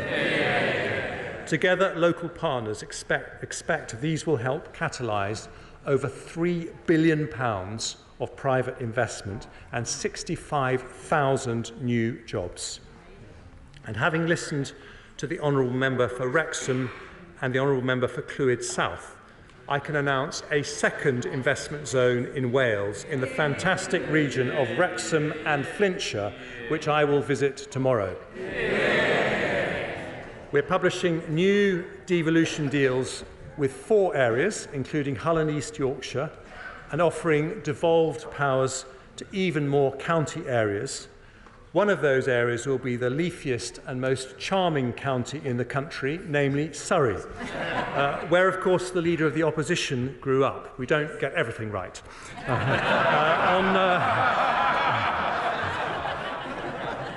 On Monday, we saw the announcement of £1 billion of funding through round 3 of the Levelling Up Fund, supporting projects following the campaigning efforts of the members for Keighley, Dewsbury, Doncaster, Scunthorpe, and, of course, Mr. Speaker, Chorley. I can also confirm that we will proceed with over £50 million of funding for high-quality regeneration projects in communities such as Bolsover, Monmouthshire, Warrington and Eden Valley, all of which have particularly effective local MPs as their champions. And because we are proudly the Conservative and Unionist Party, I'm announcing £80 million for the new Levelling Up partnerships in Scotland, £500,000 to support the Hay Festival in Wales, and £3 million of additional funding to support the successful Tackling Paramilitarism programme in Northern Ireland. Next, small business. I ran my own one for 14 years, and I've always known that every big business was a small business once. The Federation of Small Businesses say the biggest thing I could do to help their members is end the scourge of late payments. The Procurement Act we've passed means that the 30-day payment terms, which are already set for public sector contracts, will automatically apply throughout the subcontract supply chain. But from April 24, I'll also introduce a condition that any company bidding for large government contracts should demonstrate they pay their own invoices within an average of 55 days, which will reduce progressively to 30 days. Any small business will also tell you the biggest frustration they have is the tax you pay before making a penny of profit, not least business rates. Now, the government has already taken a third of properties out of rates completely through small business rates relief. We've frozen the tax rate for the last 3 years at a cost of £14.5 billion. We've removed downwards caps from transitional relief. And for retail, hospitality and leisure businesses, we've introduced a 1-year 75% discount on business rates up to £110,000. And those measures have saved the average independent shop over £20,000. It's not possible to continue with temporary support measures forever. But whilst the standard multiplier, which applies to high-value properties, will rise in line with inflation, I have today decided that we will freeze the small business multiplier for a further year. And following extensive discussions with the FSB and many colleagues in this House, I've also decided to extend the 75% business rates discount for retail, hospitality and leisure for another year. This will save the average independent pub over £12,800 next year, and at a cost of £4.3 billion is a large tax cut which recognises the role of pubs and high street shops in our communities. I thank the members for Stockton South, Barrow and Furness and East Devon for their tenacious campaigning on this issue. And finally, Mr. Speaker, I turn to the smallest of all businesses, those run by the self-employed. These are the people who literally kept our country running during the pandemic. The plumbers who fixed our boilers in lockdowns, the delivery drivers who bought us our shopping, the farmers who kept food on our plates. As part of our plans to grow the economy, I want to reform and simplify taxes paid by the self-employed. So today I'm announcing a major reform of one of those taxes. It's one most people haven't heard of, but it's a big deal for those who have to pay it. Class 2 national insurance is a flat rate compulsory charge, currently £3.45 a week, paid by self-employed people earning more than £12,570, which gives state pension entitlement. Today, after careful consideration and in recognition of the contribution made by self-employed people to our country, I can announce that we are abolishing Class 2 national insurance altogether, saving the average self-employed person £192 a year. Access to entitlements and credits will be maintained in full, and those who choose to pay voluntarily will still be able to do so. But this change simplifies and cuts tax for nearly 2 million self-employed people, whilst protecting the interest of those on the lowest pay. And because we value their work, I'm taking one further step for the self-employed. They also pay Class 4 national insurance at 9% on all earnings between £12,570 and £50,270. Today, I've decided to cut that tax by 1 percentage point to 8% from April. Taken together with the abolition of the compulsory Class 2 charge, these reforms will save around 2 million self-employed people an average of £350 a year from April. Mr. Speaker, we're backing small business by freezing their business rates, extending retail, hospitality and leisure relief, abolishing compulsory Class 2 national insurance payments and reducing Class 4 national insurance by 1 percentage point in today's autumn statement for growth. Small businesses work so hard for us, and a Conservative government today is working hard for them. I turn now to my final measure to back British business, Mr. Speaker. As I said, since 2010, we have seen the second highest growth in investment of any G7 country. However, if we're to raise productivity, we need to increase business investment further. In 2021, my right honourable friend, the Prime Minister, introduced the super deduction for large businesses to further stimulate business investment. And this spring, I introduced full expensing for 3 years. This means that for every £1 million a company invests, they get £250,000 off their tax bill in the very same year. The CBI, Make UK, the BCC, Energy UK and 200 other business leaders from companies including BT Openreach, Siemens and Bosch have said that making this measure permanent would be the single most transformational thing I could do for business investment and growth. The Centre for Policy Studies say it would maximise business investment, boost productivity and deliver higher levels of GDP. But because it costs £11 billion a year, I made clear that I would only do so when it was affordable. Well, with inflation halved, borrowing down and debt falling, today I deliver on that promise. I will today make full expensing permanent. That is the largest business tax cut in modern British history. It means we have not just the lowest headline corporation tax rate in the G7, but its most generous capital allowances. The OBR say this will increase annual investment by around £3 billion a year and a total of £14 billion over the forecast period. We know on this side of the House the way to back British business is not to borrow more or subsidise more, but to increase the incentives to invest. And we do that today by introducing one of the most generous tax reliefs anywhere in the world, a huge boost to British competitiveness in an autumn statement for growth. Skills, planning, infrastructure reform, pension fund reform, support for innovation industries, levelling up, backing small businesses and full expensing. Under Labour, business investment was 9.3% of GDP in real terms. Since 2010, it's been 9.8% of GDP.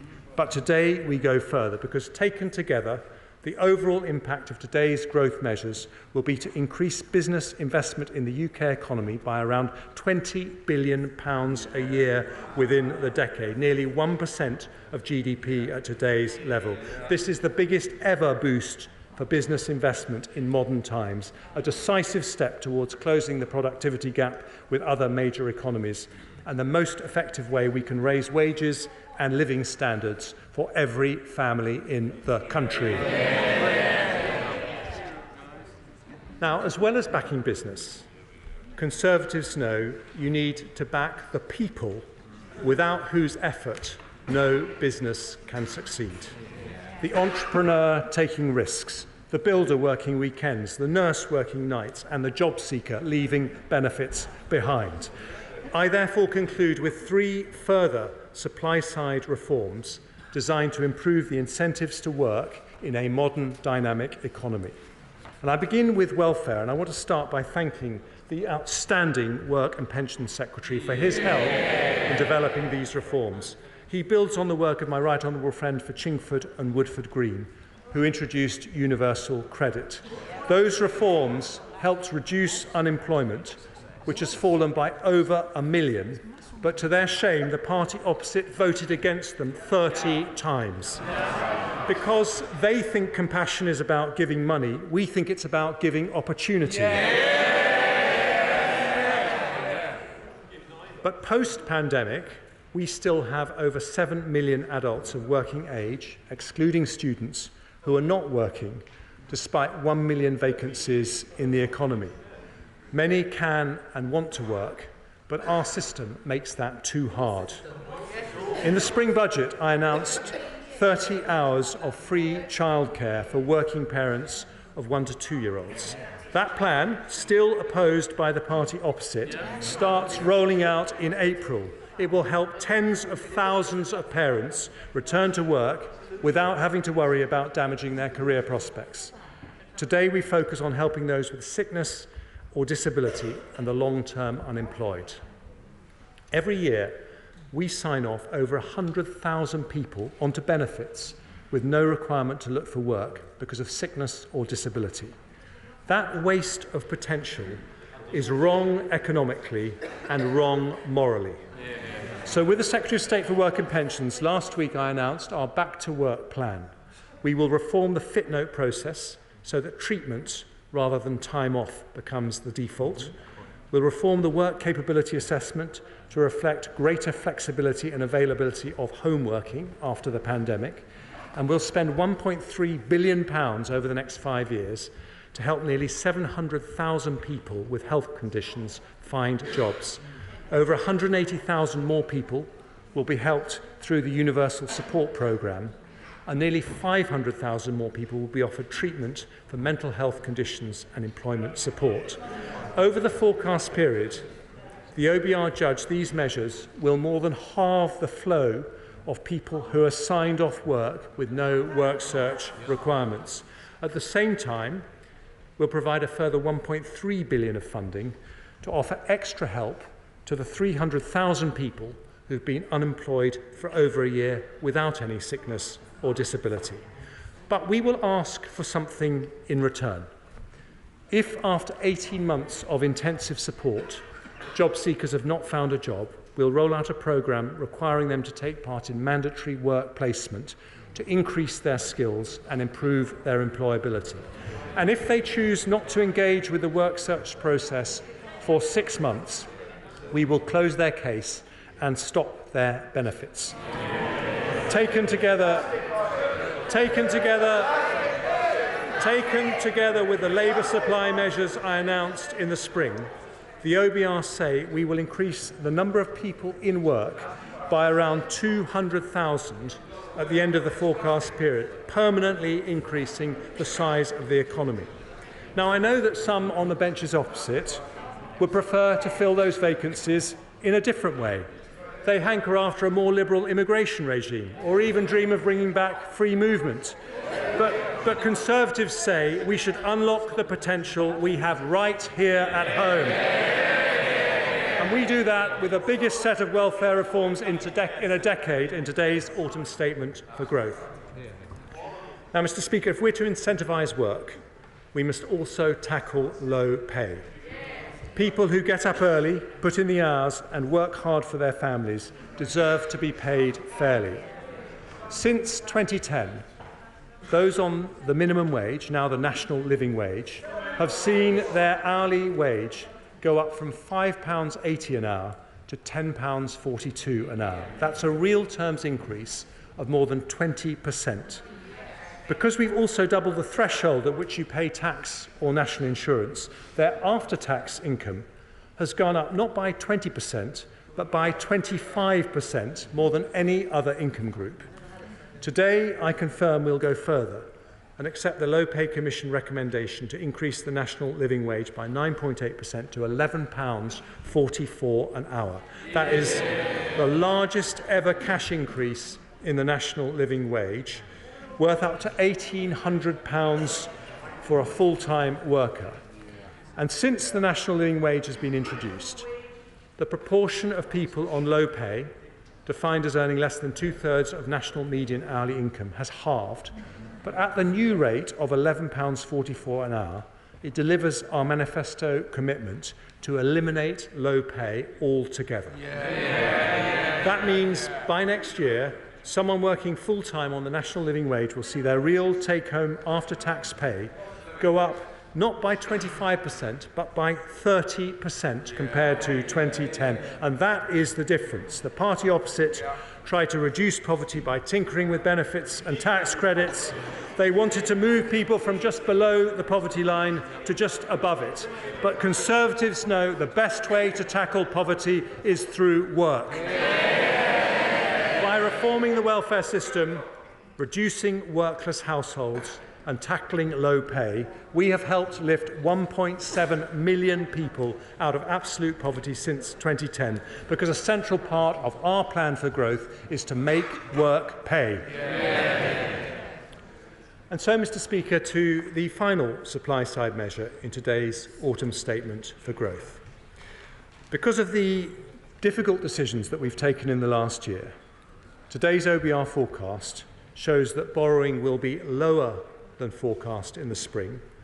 Debt as a proportion of GDP will be lower than forecast in the spring. Inflation will continue to fall, and our fiscal headroom has doubled. I said I would cut taxes when we could, but only responsibly and only in a way that did not fuel inflation. The OBR today confirm I can deliver a package which does that. For businesses, I've today delivered the biggest business tax cut in modern British history, with the most competitive investment allowances of any large economy. For the self-employed, I've simplified and reformed their taxes by abolishing the compulsory Class 2 charge and cutting Class 4 national insurance. But high employment taxes on 27 million people working in the public and private sectors also disincentivise the hard work we should be encouraging. On top of income tax at 20%, they pay 12% national insurance on earnings between £12,570 and £50,270. That is a 32% marginal tax rate. If we want people to get up early in the morning, if we want them to work nights, if we want an economy where people go the extra mile and work hard, then we need to recognise that their hard work benefits us all. So today, Mr. Speaker, I'm going to cut the main 12% rate of employee national insurance. If I cut it by 1 percentage point to 11%, that would be an extra £225 in the pockets of the average worker every year. But instead, I'm going to go further and cut the main rate of employee national insurance by 2 percentage points from 12% to 10%. That change will help 27 million people. It means someone on the average salary of £35,000 will save over £450. For the average nurse, it's a saving of £520. For the typical police officer, a saving of £630 every single year. And, Mr. Speaker, I would normally bring in a measure like this from the start of the new tax year in April. But instead, tomorrow I'm introducing urgent legislation to bring it in from January the 6th. So people can see the benefit in their payslips at the start of the new year. The OBR say reducing a tax on work means more people in work. And they say today's measures will, just on national insurance, will lead to the equivalent of 94,000 full-time employees in our economy, because lower tax means higher growth. And that is the difference between this side and that one. In 13 years, Labour raised taxes in every single budget, but Conservatives cut taxes when we responsibly can. And today we do just that. We cut taxes to help bigger businesses invest. We cut taxes to help smaller businesses grow. We cut taxes for the self-employed who keep our country running. And from January, we cut taxes for 27 million working people whose hard work drives our economy forward. Mr. Speaker, the best universities, the cleverest scientists, the smartest entrepreneurs have given us Europe's most innovative economy. But we can be the most prosperous too. In the face of global challenges, we've halved inflation, reduced our debt and grown our economy. As a country, we're sticking to a plan that's working, and this autumn statement for growth will attract £20 billion additional business investment a year in the next decade, bring tens of thousands of people into work and support our fastest growing industries in a package which leaves borrowing lower, debts lower and keeps inflation falling. We are delivering the biggest business tax cut in modern British history, the largest ever cut to employee and self-employed national insurance, and the biggest package of tax cuts to be implemented since the 1980s, an autumn statement for a country that has turned a corner, an autumn statement for growth, which I commend to the House.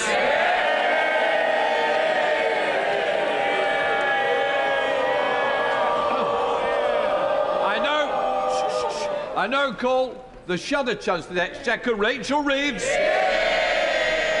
Thank you, Mr. Speaker. Today, the Chancellor has lifted the lid on 13 years of economic failure. We were told that this was to be an autumn statement for growth, but the economy is now forecast to be £40 billion smaller by 2027 than the Chancellor said back in March. Growth revised down. Next year, the year after, and the year after that too. The Chancellor claims that the economy has turned a corner. Yet the truth is that under the Conservatives, growth has hit a dead end. What has been laid bare today is the full scale of the damage that this government has done to our economy over 13 years.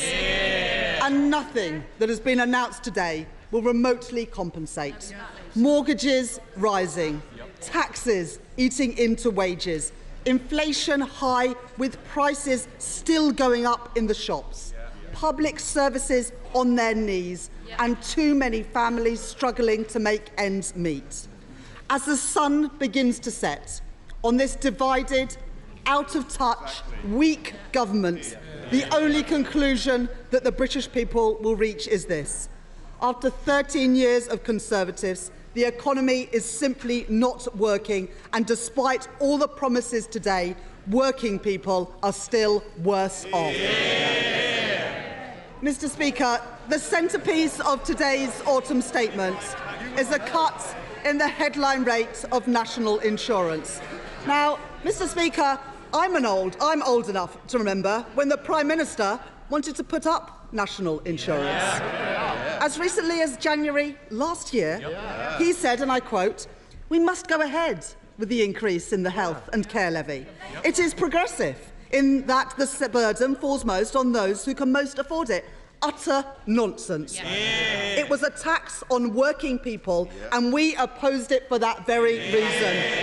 Yet again, the Prime Minister is left arguing against himself.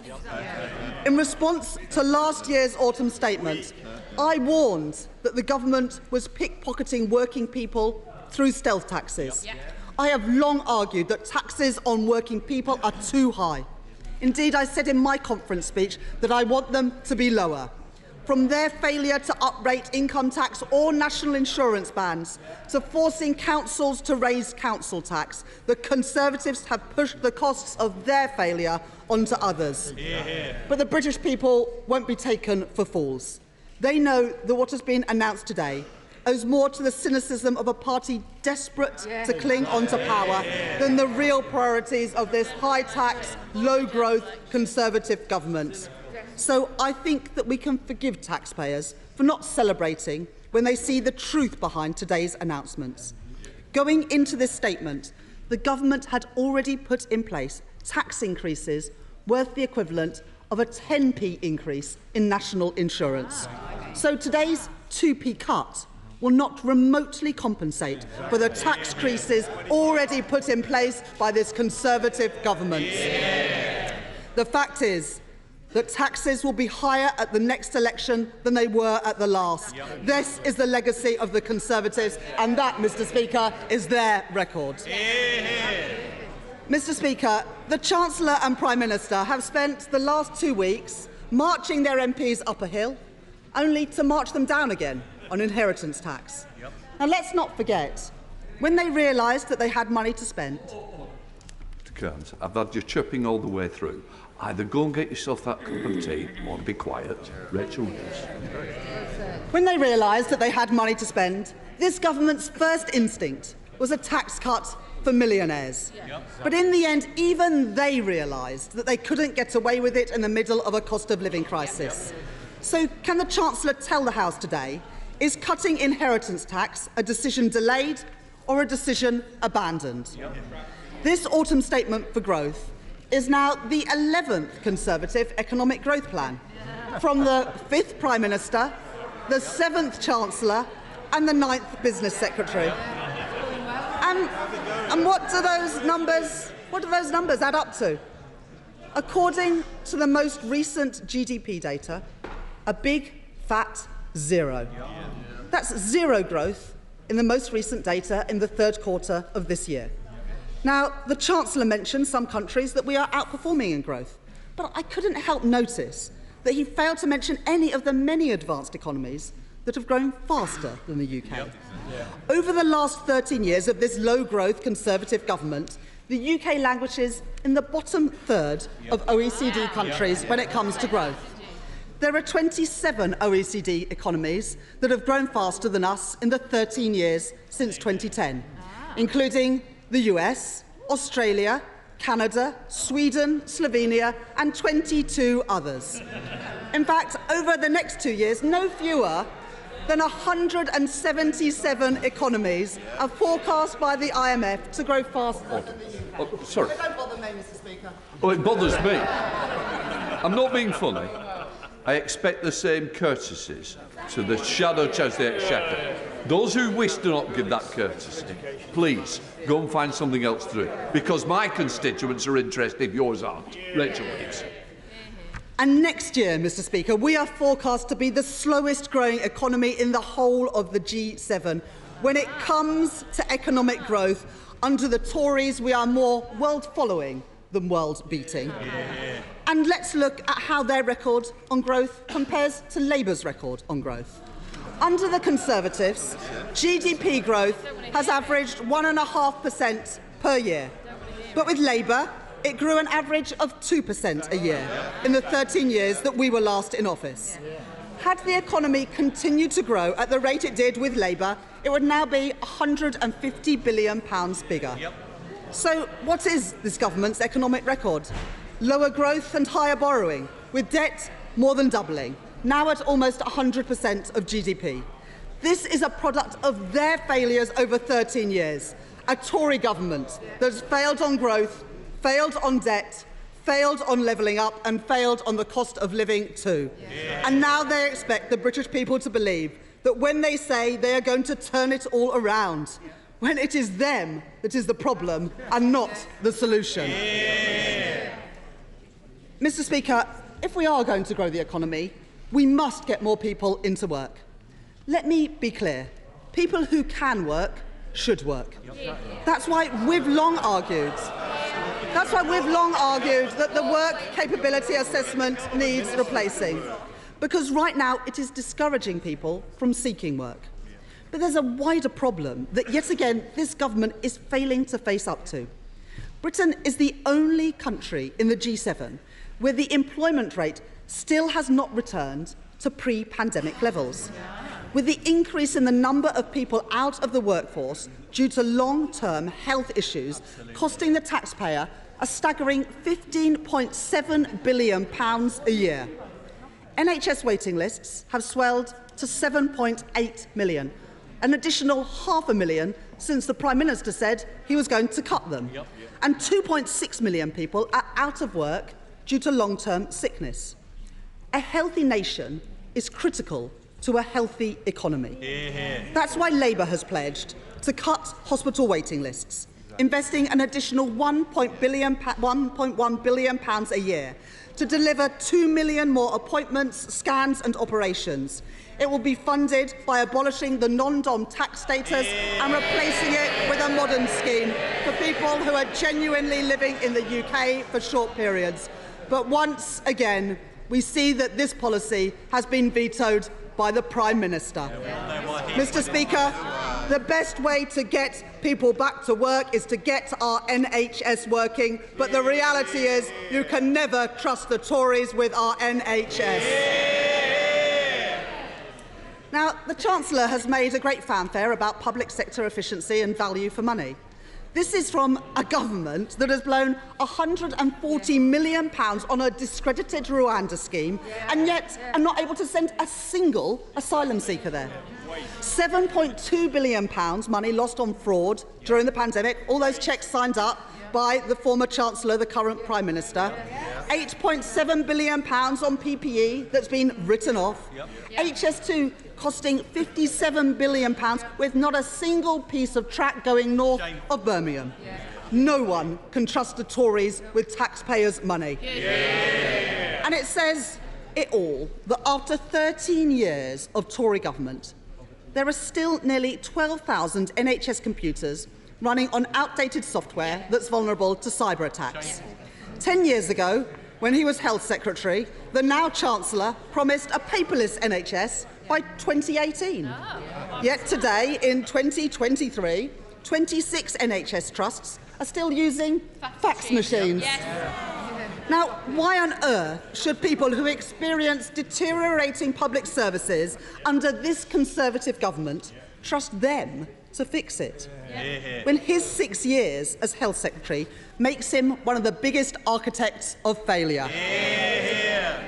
If you put your hands into people's pockets and take money out of them, and they don't see visible improvements in the services that they receive, they get very angry indeed. Not my words, the Chancellor's words 2 years ago. And I agree with him. The Tories have had 13 years to improve public services, and they have failed. Mr. Speaker, this is too little and too late. I do want to welcome the Chancellor's announcement today of additional funding to tackle anti-Semitism and Islamophobia to keep our communities safe, as well as the additional money for the Holocaust Educational Trust. There is no place for hate in our society, and I know that across the House we will work together to eliminate it. Mr. Speaker, the Chancellor calls this an autumn statement for growth, but it is Labour who has led the agenda on growth. And today we see the Conservatives have released their own poor cover version of what we have already announced. The Chancellor today is talking about unlocking capital by reforming pensions, but Labour would go further, encouraging investment into British start-up firms and scale-up firms, and introducing measures to ensure the consolidation of pension funds, so that our pension system gets better returns for savers and for the UK economy. On planning, the Conservatives are following Labour's lead on providing money off bills for communities that host grid infrastructure and speeding up planning decisions. What's taken them so long? Labour will get Britain building again, with a once-in-a-generation set of reforms to accelerate the building of our country's national infrastructure and to build housing too. We will fast-track battery factories, our life sciences and 5G technology to grow our economy and provide good jobs in every part of our country. And we welcome the fact that the Chancellor has announced that he will make full expensing permanent, another thing that we have been calling for. But that doesn't make up for the years of uncertainty that businesses have faced, with taxes going up and down like a yo-yo, with small and medium businesses who play such a pivotal role in growing our economy left exposed to the Tories' economic volatility. Labour's partnership with business will get our economy firing on all cylinders. That's why this week we established a new British Infrastructure Council with key investors in the UK economy, focused on unlocking private investment by addressing the delivery challenges businesses face when investing in Britain. Through Labour's new National Wealth Fund, we will work alongside the private sector to back the growth of British industries so that we can make the crucial transition to a zero-carbon economy. And for every pound of public investment, we will leverage in 3 times as much private investment, whilst also getting a return to taxpayers. Labour's plan will boost our economy, get debt falling and make working people better off. Now, Mr Speaker, if you listen to the benches opposite, you would believe that the cost of living crisis was behind us. But inflation is still double the Bank of England's target rate. I know the importance of low and stable inflation from my time as an economist at the Bank of England. Now, it is of course welcome that the Chancellor has accepted this year's recommendations from the Low Pay Commission that we set up on the minimum wage. But the reality is, of the Conservatives' record, that average wages for working people have been held back. Under this government, real average weekly wages have increased by just 3% in 13 years, compared to a 27% increase under the last Labour government, worth an additional £120 more every week for someone going out to work every day. And today, Mr Speaker, is Equal Pay Day. So it is also important to recognise that the living standards of working women have also been held back by a gender pay gap that I am determined to close. Now, the Chancellor and the Prime Minister say that the cost of living crisis is dealt with. Now, everything might look a little bit better 10,000 feet up in your helicopter. But down here on planet Earth, people are approaching Christmas and the year ahead with worry and trepidation. The cost of living crisis has hit us harder because Tory mismanagement has left us so exposed. 11 million UK households don't have enough savings to cover 3 weeks of living expenses if they needed it. Working families have been skating on thin ice for too long. And as their resilience has been eroded, so has our national economies. Let's not forget, it was this government that oversaw the closure of our critical gas storage facilities, which left our country more exposed to the huge fluctuations in international energy markets. While the former Prime Minister, that's 4 Prime Ministers ago, cut energy efficiency programmes, leading to higher bills for homeowners. And just last year, we saw the true cost of the Conservatives when their kamikaze budget crashed the economy, leading to market turmoil, pensions put in peril and a spike in interest rates. 1.6 million families will see their mortgage deals end this year. Those remortgaging since July have seen their payments rocket by an average of £220 a month. And next year, 1.5 million families will face a similar fate. The Conservatives' economic recklessness inflicted a Tory mortgage penalty on families across the country. In Wellingborough, families with a mortgage will be expected to find an additional £190 every single month. In Richmond, North Yorkshire, homeowners face £200 more a month on their mortgage. And in the Chancellor's own constituency, but maybe not for long, families with a mortgage will see an average increase of £420 a month because of this Conservative government's economic failure. And with increased costs for landlords, and the Chancellor knows something about that as well, renters are paying a high price too. The truth is, Mr. Speaker, working people just don't have this sort of money lying around. But this is what we've come to after 13 years of Conservative government. And this is the record upon which people will judge the Conservatives at the next election. This Tory economic recklessness is not a thing of the past. The British people are still paying the price. And we say never again. Last week, Labour put forward an amendment to the King's Speech to put our fiscal lock into law. It would prevent a repeat of last year's economic horror show. And yet the Tories voted against it. It is clear that today, Labour is the party of economic and fiscal responsibility. And what have the Conservatives learnt? The Conservatives have learnt absolutely nothing. Mr. Speaker, the country is crying out for change. A decaying government can change its personnel, but they have failed to change the direction of our country. In 13 years, we have had 7 chancellors. You wouldn't run a business like this. And you can't run a country like it either. And the Prime Minister can't even promise that this Chancellor will be in place at the next election. Now, we've all heard the reports. When they first came together, it was the fairy tale marriage. But 1 year on, the relationship has hit the rocks. The pair have grown apart, with rumours running rife that the Prime Minister already has his eyes on someone else. But whoever this Prime Minister picks as the Chancellor, the truth is this: Britain is and will be worse off under the Conservatives. They have held back growth.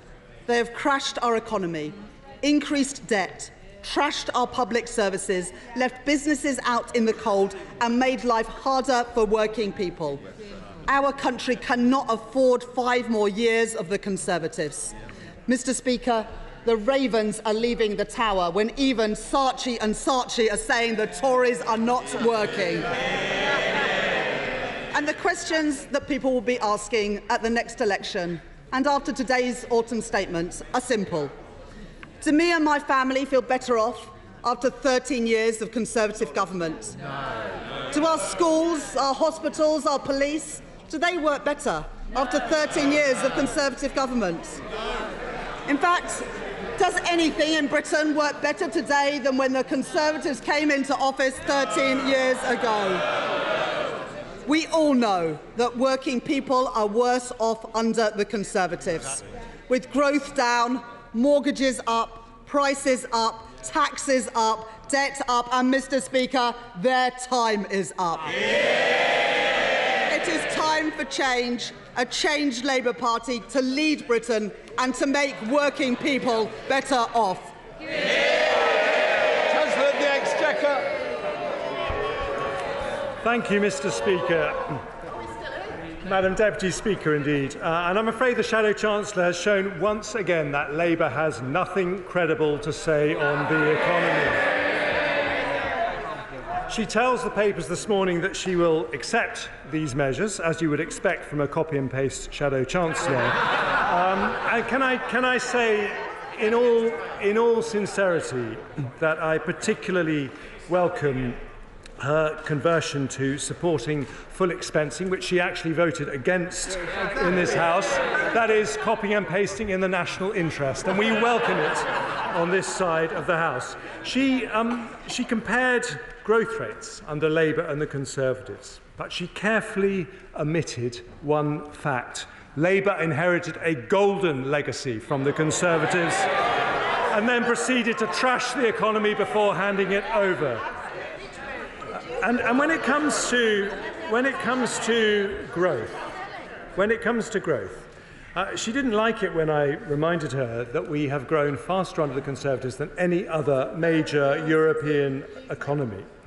And she says that she is now converted to Conservative supply-side reforms on welfare. So I look forward to her voting with us on the lobbies on those. But her main policies are not supply-side. It is a demand-side boost to growth by increasing borrowing by £28 billion a year with absolutely no plans to repay it. Now, the Shadow Chief Secretary, who doesn't appear to be in his place, this morning he asked for more action on inflation. Well, the first thing Labour could do is drop their damaging inflationary plan to ramp borrowing up. Now, she talked about the NHS. And despite the fact that we've had more doctors, more nurses, we've had more patients treated in good or outstanding hospitals, again, what she didn't mention is the only place in Britain that NHS funding has been cut is Wales. Not once, but twice, with the longest hospital waits in Britain. And perhaps we should talk about what's happened after 13 years when we repaired Labour's damage. Unemployment down, poverty down, crime down, low pay down, schools funding up, NHS funding up, jobs up, growth up, because Conservatives know that lower tax is the path to higher growth, and today we make a start. Before we don't need any shouting, thank you very much. Before I call the Chairman of the Treasury Select Committee to ask a question, I just want to make it clear to the House, because there is some confusion, that this is not the procedure that we use for a budget. This is the autumn statement. It is therefore a statement. So the point that we're at right now is the taking of questions to the Chancellor of the Exchequer. Once that has concluded, then we will go on to the debate, which is speeches. So I know that I have a list of people who want to make speeches. There will be some overlap. I'm just paying attention to that. Harriet Baldwin. Thank you very much, Madam Deputy Speaker, and what a difference a year makes. We have seen a reduction in the rate of inflation from this time last year, 11.1%, down to 4.6% this month. And we heard yesterday from the Governor of the Bank of England that he is expecting inflation to return to their target over the course of the next year or so. I was interested to hear that there are 110 measures in the announcements today that will drive growth in the UK economy. I welcome the fact that the Office for Budget Responsibility is now forecasting that this year we will see growth in the UK economy, in contrast to their forecast this time last year of a recession. And the committee looks forward to examining those 110 growth measures in detail next week when we hear from both the Office for Budget Responsibility and from the Chancellor himself. But for my question, may I ask the Chancellor if he could tell the House overall how much his measures will improve growth and how much they have helped drive down inflation over the course of next year. Chancellor. Well, I thank my honourable friend who speaks very wisely about the economy from her position chairing the Treasury Select Committee. So the OBR are very specific about that. They say that the measures that I take today will permanently increase GDP by 0.3%. The measures I took in the spring budget will permanently increase GDP by 0.2%. So taken together, those measures will increase GDP by 0.5%. SNP spokesman Drew Hendry. Thank you, Madam Deputy Speaker. And can I thank the Chancellor for advance sight of his redactions? Madam Deputy Speaker, the Chancellor wants you to think he's pulled a rabbit out of the hat today, but actually all he's done is pulled the wool over many people's eyes. Things are still getting worse for people. Inflation is still more than double the target that it should be, and that means prices and costs for people in their homes are still going up day by day. The cost of living still goes on, and people need help now. The economy, far from the cry from the Chancellor, is stagnating. It is not growing at the moment by anything more than a sliver of a percentage just now, and that is on his watch.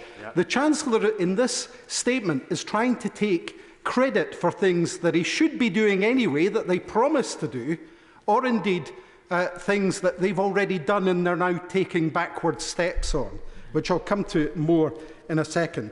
The energy price cap goes up tomorrow. It's scheduled to go up again in January. Costs are going to continue to increase for people. So when welcoming some of the small measures, like the issues, the things around the support for veterans, the National Insurance Class 2 abolition, and indeed one of the significant measures for business in terms of the full expensing and making that permanent, the rest of this really doesn't bear the kind of scrutiny that I hope it will get from the proper analysts over the next few days. Madam Deputy Speaker, as I said, the burden is still high for people. The tax burden in the UK is still the highest it's been in 7 years. The Institute for Fiscal Studies have pointed out that tax is higher than 3 years ago, even after these measures from the Chancellor today. In reality, they don't go nearly far enough to cover the cost of living crisis faced by people across the nations of the UK. People who are struggling with mortgages and rents, with food bills, with energy bills. Now, we asked for mortgage interest tax relief to help those seeing their monthly bills go up, and for measures to help renters. Why has he ignored those people struggling? On food bills, we asked for action to help people struggling to pay their bills at the checkout, to work like, for example, France, Canada and Greece, to reduce the cost for people. Why has he chosen not to intervene on food and help those people? We asked for a range of measures to help people this winter who will be facing even higher bills than last year, such as the £400 energy bill rebate, a lower price cap, a social tariff for people. Why has he chosen not to help those people who will not be able to afford to heat their homes this coming winter? So, will he at least rule out the planned increase in the cap in January? We asked for him to commit to increasing working age benefits in line with inflation next year. Will he commit to doing that? But once again, he's chosen to punish the most vulnerable with these welfare changes. The nasty party is back in business for good. Not supporting people is a choice, and we all know what that choice is for this government. This government is on the record as working to the principle of let people die. We wanted to hear about VAT cuts for tourism and hospitality, about how to get skilled workers now to fill our vacancies, but he's chosen to ignore these stresses on our sectors. We've asked him to lay off the Scotch whisky industry, and it's good that he's frozen the duty, but there's an enormous pause for this one. He's frozen it at the rate he's already increased at it, so the Scotch whisky industry is still paying 75% in tax under this Tory UK government. Isn't it funny? Isn't it funny how Scotland is always told it's too poor until they need to raise money from our exports and natural resources, and then miraculously riches are found. We asked him to invest in net zero, and he's made some announcements today. But again, when you work down all of his green investment plans and what he calls green energy, I think we'll find that most of that money will go into nuclear, the white elephant of the energy sector just now. It is an absolute, as my honourable friend says, a shambles. We asked him to match the £500 million Energy Transition Fund for the North East of Scotland. He's chosen to ignore that. He's chosen to ignore these opportunities, highlighting again why we need the full powers of independence in Scotland. We asked them to deliver across the UK additional funding for public services to allow us to help councils, the NHS and more, and he's chosen to ignore that call. As I said, he's chosen not to help people who are struggling with the cost of living crisis. He could have helped mortgage and rent payers. He could have helped those struggling to pay for food. He could have helped those with their energy bills. In the SNP our values lead us to want to alleviate policy and strive to get rid of it altogether. We seek measures now and in the future to help people, and we are acting now, freezing the council tax, investing in childcare, saying no to tuition fees. We're using the limited powers to mitigate this nasty Tory government's cruel policies from this place, like the rate clause and the bedroom tax. We're keeping our water, our rail services, our NHS in public hands. We are not, like the Tories and Labour, holding the door open for private companies to rush in. We've previously stepped in where Westminster has failed to boost broadband coverage, to increase our renewables and to champion the just transition. We choose to put our people first. Those are our values, values that build a fairer, more prosperous Scotland. The Scottish Government has taken the steps it can to help alleviate the worst impacts of poverty, offering people a degree of stability through the council tax freeze and a cap on rent increases. We would do more, but the fiscal powers needed are currently in this Chancellor's hands. We would choose to help. Today he had the power to help people, to lift a finger, to right some of the wrongs of this government that he's inflicted upon them. But people aren't this government's priority. We know who goes through their priority lanes. Why is this UK government fixated on tents when they should be worried about rents? They have little to offer Scotland. Our route out the chaos that Westminster has created and the permanent austerity of the cost of living nightmare that people are having to endure. And the way out of that for us is through independence and rejoining the EU. We must have that choice. Chancellor. Thank you, Madam Deputy Speaker. I think he prepared his comments for the autumn statement he wanted me to deliver, not the one that I actually delivered. I mean, for example, he complained about the tax burden being the highest for 7 years.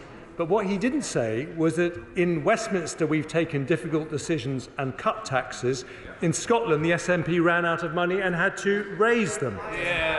He talked about punishing the most vulnerable. And just look at the measures. He talked about renters and didn't mention that we have increased the local housing allowance, which will mean £800 of help to 1.6 million of our poorest people. He didn't mention the fact that we've increased benefits by 6.7%, that is double next year's expected inflation, increased the state pension through the triple lock by 8.5%, that's nearly 3 times next year's predicted inflation. And here's the most uncomfortable truth for the SNP. They've actually been in power in Edinburgh for longer than the Conservatives have been in power in Westminster, and yet Scottish GDP is still lower, Scottish employment is still lower, Scottish inactivity is still higher. And the reason for that is very simple. They focus on separation, we focus on growth, and I know what's better for families in Scotland who will today see us getting growth going, cutting taxes and backing Scottish business. Father of the House, Sir Peter Bottomley. The Citizens Advice Office covering my constituency will be grateful that the local housing allowance has been changed. The people who supply drink and drinkers will be pleased that alcohol duty is at least being frozen, at least for the time being, which will help both drinkers and not increase inflation.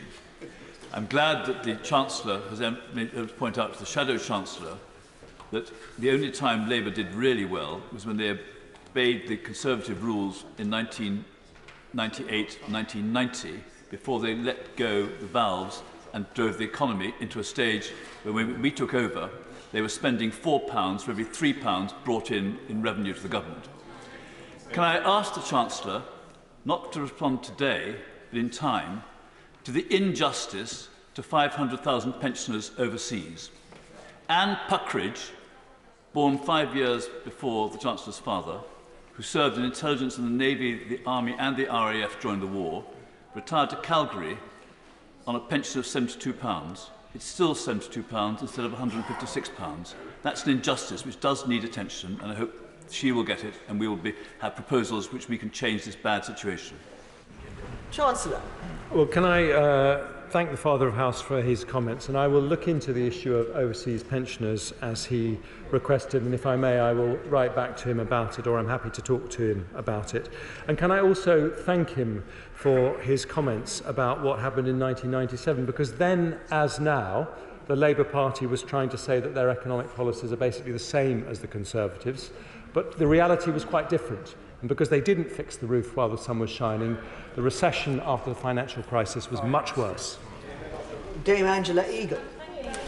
Madam Deputy Speaker, the Chancellor didn't mention the freeze to tax thresholds in his autumn statement, which is due in the next 6 years to rake in £52 billion. Was that an omission, or is he leaving the freeze in place? Chancellor.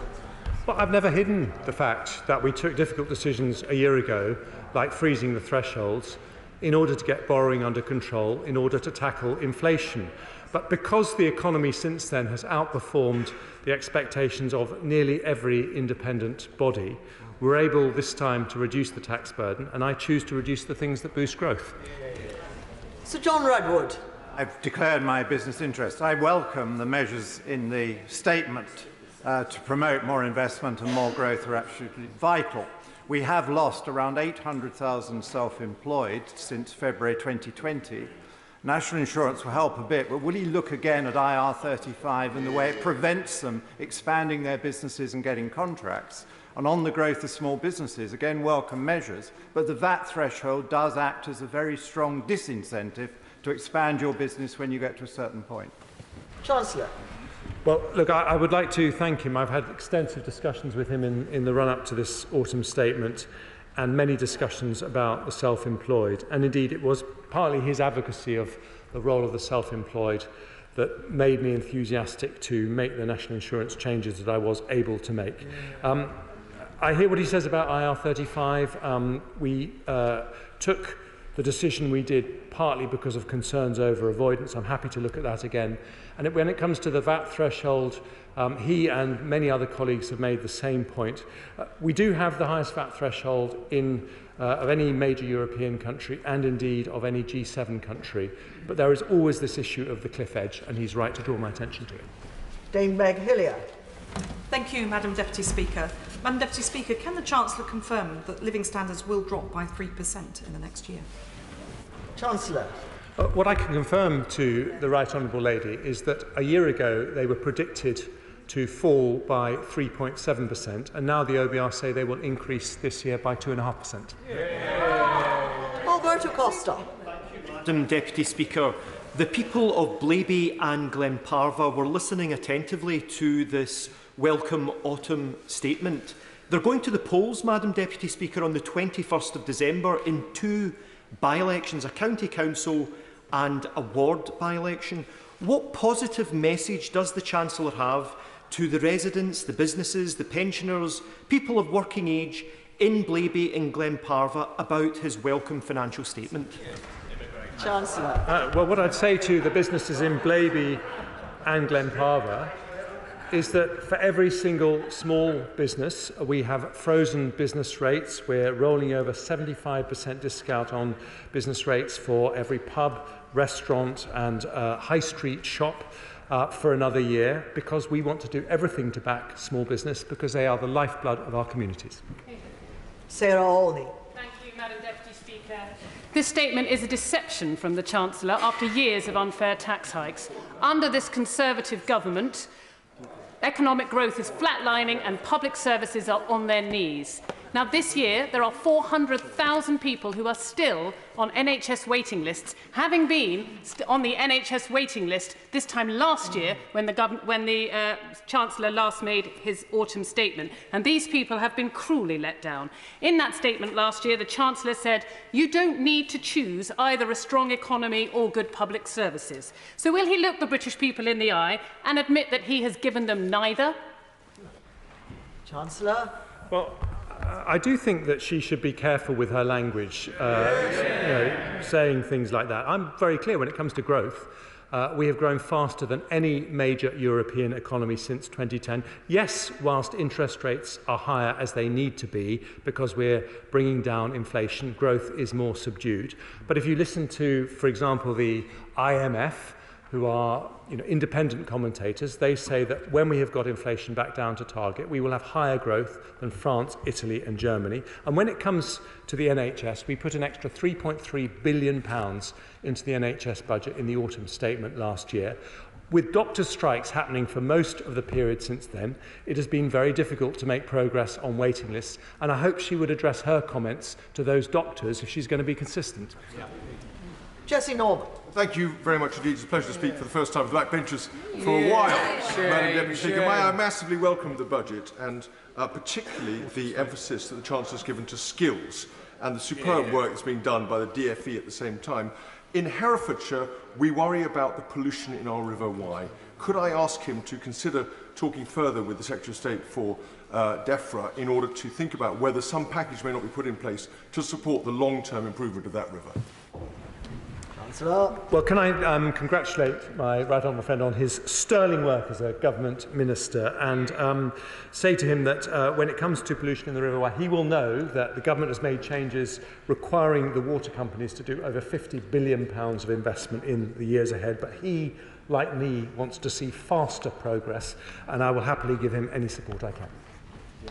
Sir Stephen Timms. Thank you, Madam Deputy Speaker. I welcome the Chancellor's announcement on benefit uprating, not, as he claimed, a mark of compassion, but at least delivering the essential minimum, and I congratulate the Secretary of State on achieving that. For the last 3 years, the Household Support Fund has enabled local councils to provide a very important safety net for families facing the greatest hardship. Will there be a Household Support Fund next year? Chancellor. Yes, there will. Bob Blackman. Thank you, Madam Deputy Speaker. Quicker than I expected. My right honourable friend has mentioned a whole series of planning reforms that he's proposing. One of the problems that local authorities have up and down the country is a lack of planning officers to actually determine those planning applications, and it will clearly take time to train and recruit new people. One of the risks that he fulfills is of the premium service for large-scale developments. There is a risk that that will mean planning officers switch to those roles rather than determining the day-to-day planning applications. Does my right honourable friend understand that we'll need to recruit more people? Does this need legislation? And what is the time frame for him introducing these changes? Chancellor. Well, he asks a very important question, and I want to assure him that I've had extensive discussions with the Community Secretary to make sure that we implement these reforms in a way that doesn't lead to unintended consequences.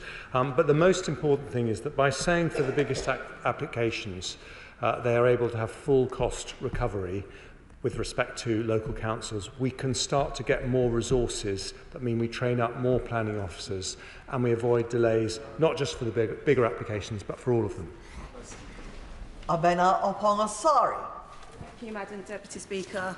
Does the Chancellor agree that the Prime Minister was wrong last year to increase national insurance, try and increase national insurance?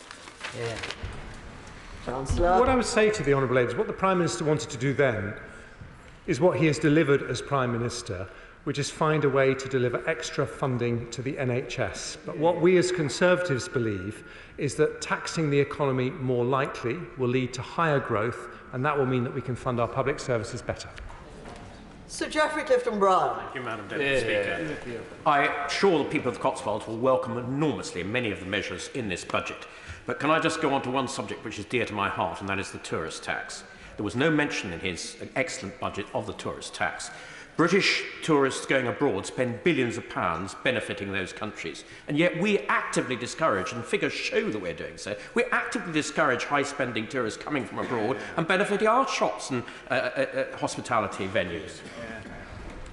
Chancellor. Can I reassure my right honourable friends that we want to do everything possible to make our tourism and our retail industry competitive, and we want to encourage international visitors. When we changed policy on this particular issue a year ago, it was because the cost was around £2.5 billion a year, and we didn't think we could afford to continue doing it. But we are looking again at the numbers in the light of the most recent data, and we can see what's happened to comparative shops in Paris and Milan, and we will review that and see if it is still that expensive, and I hope it isn't. Sammy Wilson. Speaker.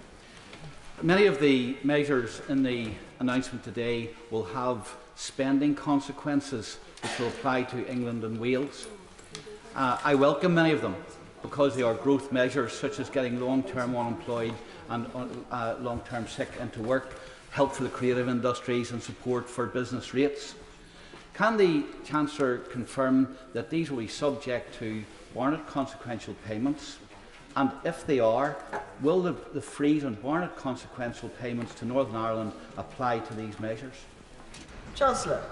Well, I can confirm that where they are reserved matters, there obviously wouldn't be Barnett consequentials, but where they aren't, there would be. And I would also say to him that our priority in terms of funding for Northern Ireland remains the restoration and return of locally elected and accountable executive. But in the meantime, we will continue to support the province in every way we can. Sir Jacob Rees-Mogg. Thank you, Madam Deputy Speaker. Has my right honourable friend given any consideration, and has the Treasury carried out an analysis of the effect on economic policy of mistaken forecasts from the ABR? Chancellor. I thought my right honourable friend might ask a question of that ilk. What I would gently say to him is that it wasn't just the OBR that found that their forecasts were wrong. It was nearly every commentator, the Bank of England, the International Monetary Fund, and I'm pleased to say that in every single case they have found that the British economy has outperformed their expectations. Debbie Abrams. Thank you, Madam Deputy Speaker. I also welcome the increase in social security rating by September's inflation rate, but agree with my right honourable friend, the chair of the Select Committee, that it is the bare minimum. But I'm incredibly concerned about the proposals for a workfare approach. He will be aware that Errol Graham was 4.5 stone when he was found in his flat. He'd starved to death. And that was because there hadn't been any contact from DWP officers. He hadn't been able to respond, and they just stopped his support. So given this, given so many secretaries of state for work and pensions have said we don't have a statutory safeguarding duty, what is the estimate of the number of social security claimants who will die as a consequence of these measures? Chancellor. Can I say to the Honourable Lady that she will understand, and I know she wouldn't ask me to comment on an individual case, but I would like to say to her that what we are introducing is not workfare. It is support to help people into work. We are spending £2.5 billion over the next 5 years to help more than 1 million people. We think that is the route out of poverty and away from dependency. Robin Walker. Thank you, Madam Deputy Speaker. I welcome the Chancellor's comment that a world-class education is essential for economic growth, and there are many measures to welcome: the extra funding for the Holocaust Educational Trust, £50 million for apprenticeships, and a nearly over £600 tax cuts for teachers in this. Of course, many people working in education will also welcome the nearly 10% increase in the national living wage, but it will put great pressures on both schools employing teaching assistants and our nurseries, which we are so keen to expand and support. Can I urge the Chancellor to engage very closely with the sector and the Department for Education in making sure that we can meet those pressures, both when it comes to funding high needs in our schools and grow the early years sector? Chancellor. Well, my honourable friend is a big expert on education, and I always listen to what he said. And he's right to say that the average teacher will see an increase in their take-home pay of £630 next year because of the 2% cut in national insurance contributions. When it comes to the national living wage, I absolutely hear what he says, but I would also say that for many schools and nurseries, the issue is recruitment. It's actually finding people to fill the roles that they have, and this change will make that much easier.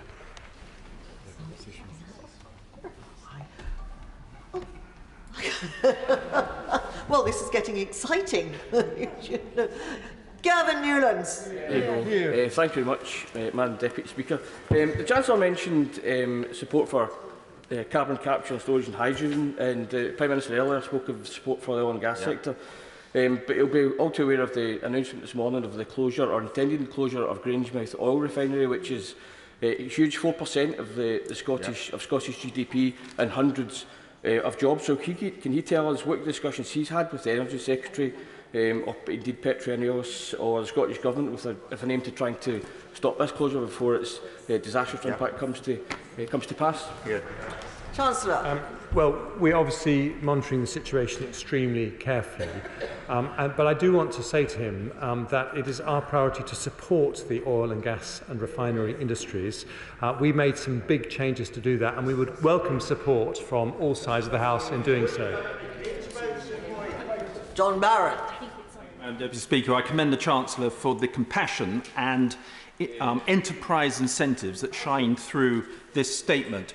I thank him also for the UK retail disclosure framework.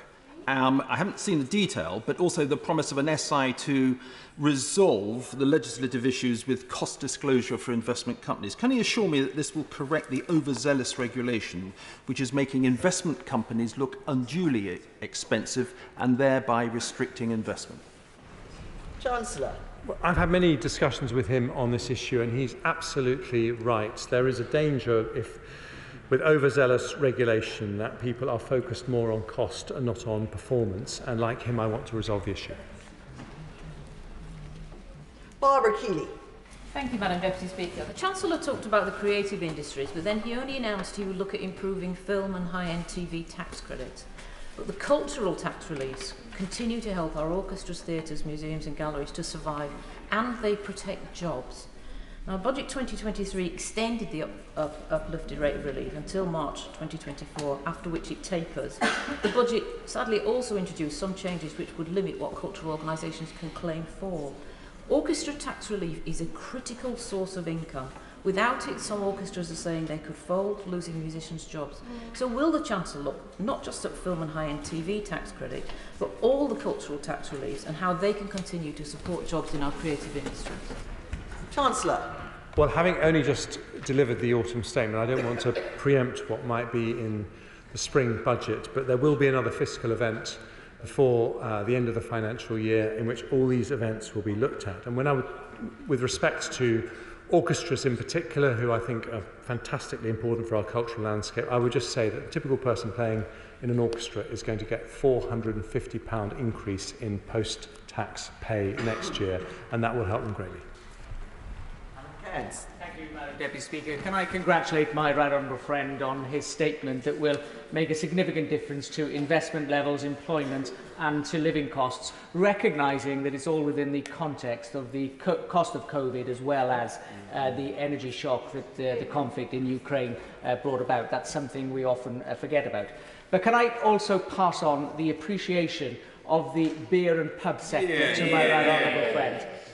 Freezing duty and continuing the reduction in business rates is just exactly what the sector asked for, and is an early Christmas present to so many of us who want to celebrate in great style as we approach the festive season. Will my right honourable friend please continue to engage with the sector, listening to what they have to say, so that they can also share their investment ambitions as well? Yeah. Chancellor. I commit to my right honourable friend. I won't just continue to engage with the sector, I will continue to enjoy the odd glass of Penderyn, which is my favourite whisky. Clive Efford. Madam Deputy Speaker, can you confirm after today's tax cuts we still will have the highest tax burden for 70 years when we go into the next general election, up £4,000 per household on pre-pandemic levels? Chancellor. What I can confirm to the honourable gentleman is that after today's measures, we will have the lowest income tax burden for someone on average pay in the G7. That is lower than Japan, America, France, Germany or Italy or Canada. Vicky Ford.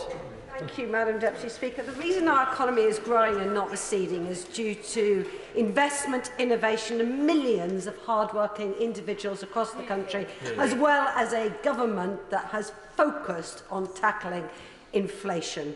Does he agree with me that on this side of the House we get it, that no country can spend its way to prosperity?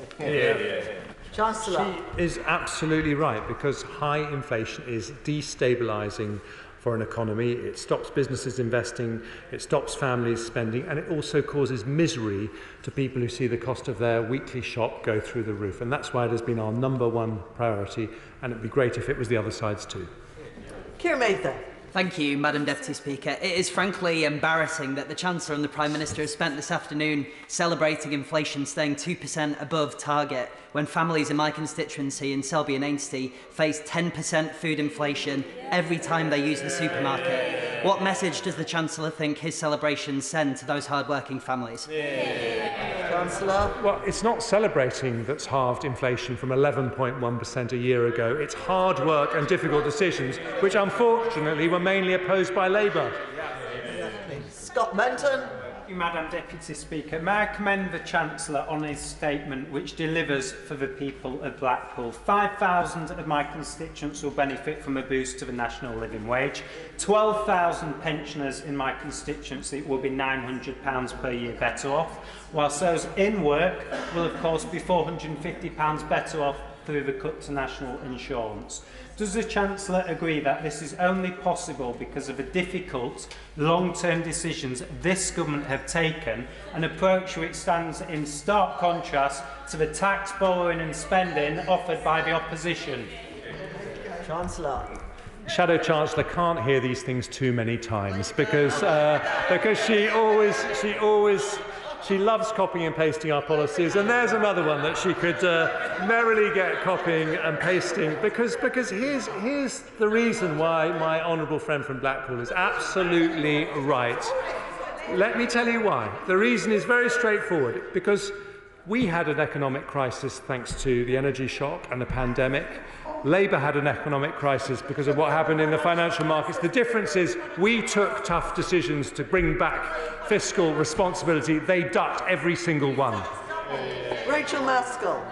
Madam Deputy Speaker, the biggest disparity in local housing allowance comes from the geography built around the broad rented market sector. So if we look at the way that's calculated, in York, £650 LHA, but on top of that, £983 for a property. It's not working. So will he review the BRMA? Well, I'm happy to discuss that matter with the DWP Secretary of State, and I recognise it's an issue that she has campaigned on very sincerely for some time. I would say, though, that the decision to increase the local housing allowance to the 30th percentile will help 1.6 million families with an extra £800. So I hope she also recognises it will make a difference. Greg Smith. Thank you, Madam Deputy Speaker. From tax cuts to 27 million workers, incentives for businesses to grow, support for pensioners and a continued lifeline for our great British pubs and pints, can I very much warmly welcome the good start my right honourable friend has made to reducing the tax burden as we recover from the pandemic and the energy shock. But can I particularly thank him for the recognition he's shown to the self-employed, not just by making Class 2 and 4 national insurance contributions fairer and reforming those, but for the signal that sends that just as the self-employed were an integral part of our recovery from the time the party opposite crashed the economy when they were last in government, we now need as many people as possible to take that step to start their own enterprise and help this country grow. Yeah. Well, I couldn't agree with my honourable friend more, and the whole purpose of our approach is to make it easier for people who are prepared to take risks, to work hard, and there is no one who exemplifies those values better than the self-employed. And I would like to thank him for being one of this country's greatest defenders of the great British pint. Marsha de Cordova. Thank you, Madam Deputy Speaker. It really is a scandal that yet again disabled people are being punished for this government's economic failures, with today's announcements of more cruel and callous cuts on them, forcing them to work from home. Evidence shows that sanctions do not incentivise people to work. Instead, they are harmful and they are counterproductive. This plan will only further erode the social security safety net as a result of 13 years of austerity and the waged war against disabled people and the hostile environment.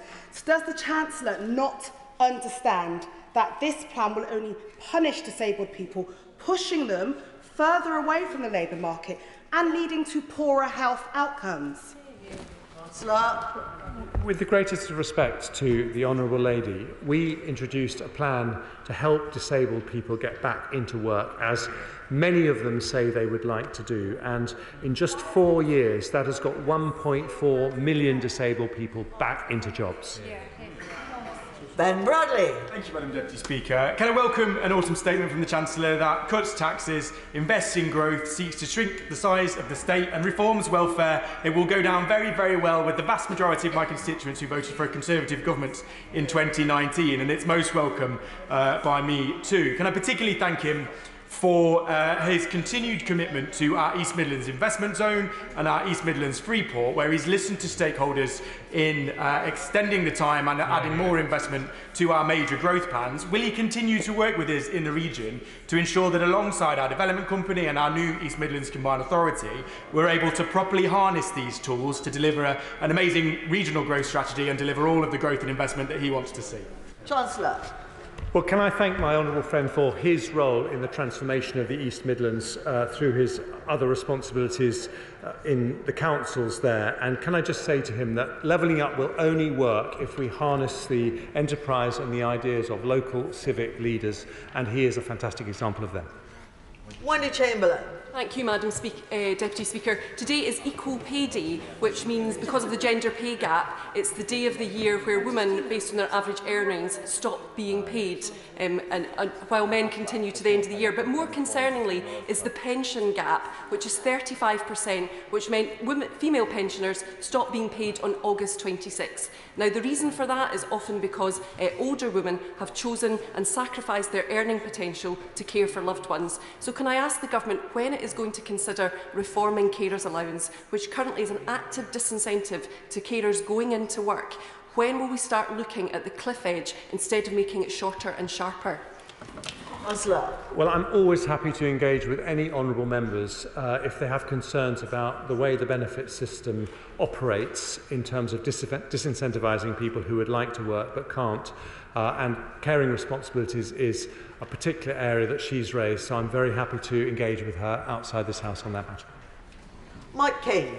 Thank you, Madam Deputy Speaker. Manchester and Trafford Council's cumulative cuts since 2010 have been £443 and £288 million respectively since 2010. The Local Government Association saying the funding gap will be £4 billion in the next 2 years. Was there anything in this statement that would stop the continuing crumbling of our local services?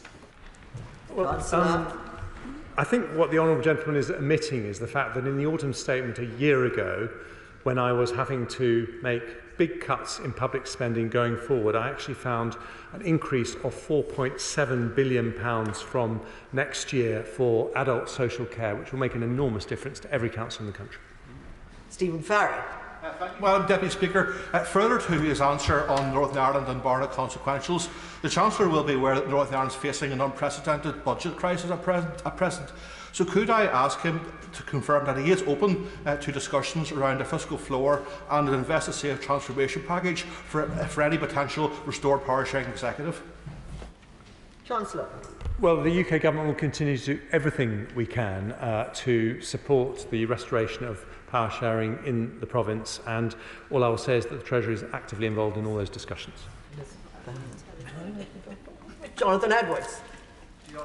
Madam Deputy Speaker, in recognition of the impact of electricity pylon development on properties, you announced compensation of £1,000 per property per year for 10 years. Does the policy apply in Wales? And if not, will the Welsh Government receive funding for developments where they have competence, like the one that I have in the Towie Valley in my constituency? And regardless of that, he knows that the fall in property values will be far more than the compensation. So would it not be better to remove detriment by cable ploughing these cables at a comparative cost to traditional pylon development? Chancellor. Well, my understanding is that it will apply to Wales in exactly the same way it applies to the rest of the UK. What I would say in terms of the way we do this is that we need to work out the most sensible, proportionate and balanced way of solving the problem, that we have to double our electricity generation between now and 2050, and we're going to have to do things differently as a result. Imran Hussain. Thank you, Madam Deputy Speaker. We are in the worst cost of living crisis that we have ever seen. And the key takeaway from the just 4 measures the Chancellor announced to tackle this crisis is not investing in deprived communities, ensuring the richest pay their fair share, or spreading economic growth across the whole country. It's a commitment to stop the pie getting more expensive.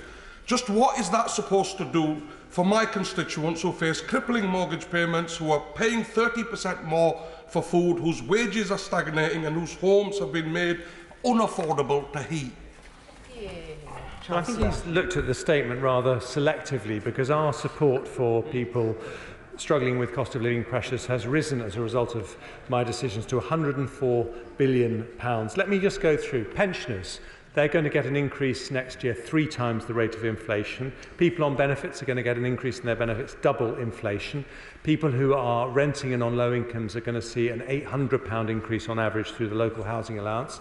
And anyone on the lowest legally payable wage, if they're working full-time, could see an extra £1,800 from increases in the national living wage. Alan Brown. Thank you, Madam Deputy Speaker. As a so-called prudent Chancellor, he cancelled HS2 to Manchester due to the spiralling costs of that project. Yet, despite the likes of Hinkley Point C rising from £18 billion to £33 billion, there's not a single successful EPR project in the world. Yet again today, he's confirmed a blank cheque for the nuclear industry. Given Sizewell C is likely going to cost £40 billion, he's got a taxpayer 20% stake on it. It's good enough for HS2. Why doesn't he scrap Sizewell C and save us from that nuclear financial disaster? Chancellor. Because if we want to get to net zero, we're going to have more renewable energy. And unfortunately for him and for me, there are days when the sun doesn't shine and the wind doesn't blow. Thank you, Madam Deputy Speaker. Madam Deputy Speaker, we have the lowest investment in the G7, and on the government's own figures, it's falling further and further. Currently, public sector investment is actually scheduled to fall by £14 billion in real terms over the next 5 years. So without, Madam Deputy Speaker, serious investment on public services, we cannot hope to improve productivity, which the Chancellor spoke about today. We can't just demand that people go back to work and work harder and harder to compensate this. What we need is £10 billion to match the OECD average public investment annual spend as a share of GDP. Madam Deputy Speaker, I'd like to hear from the Chancellor why he hasn't taken the opportunity today to align ourselves with the rest of the G7. Chancellor. Let me gently remind the honourable gentleman that business investment has grown by more since 2010 than it grew under the Labour government, and in fact has the second highest growth in the G7, faster than any other country except America. Claudia Webb.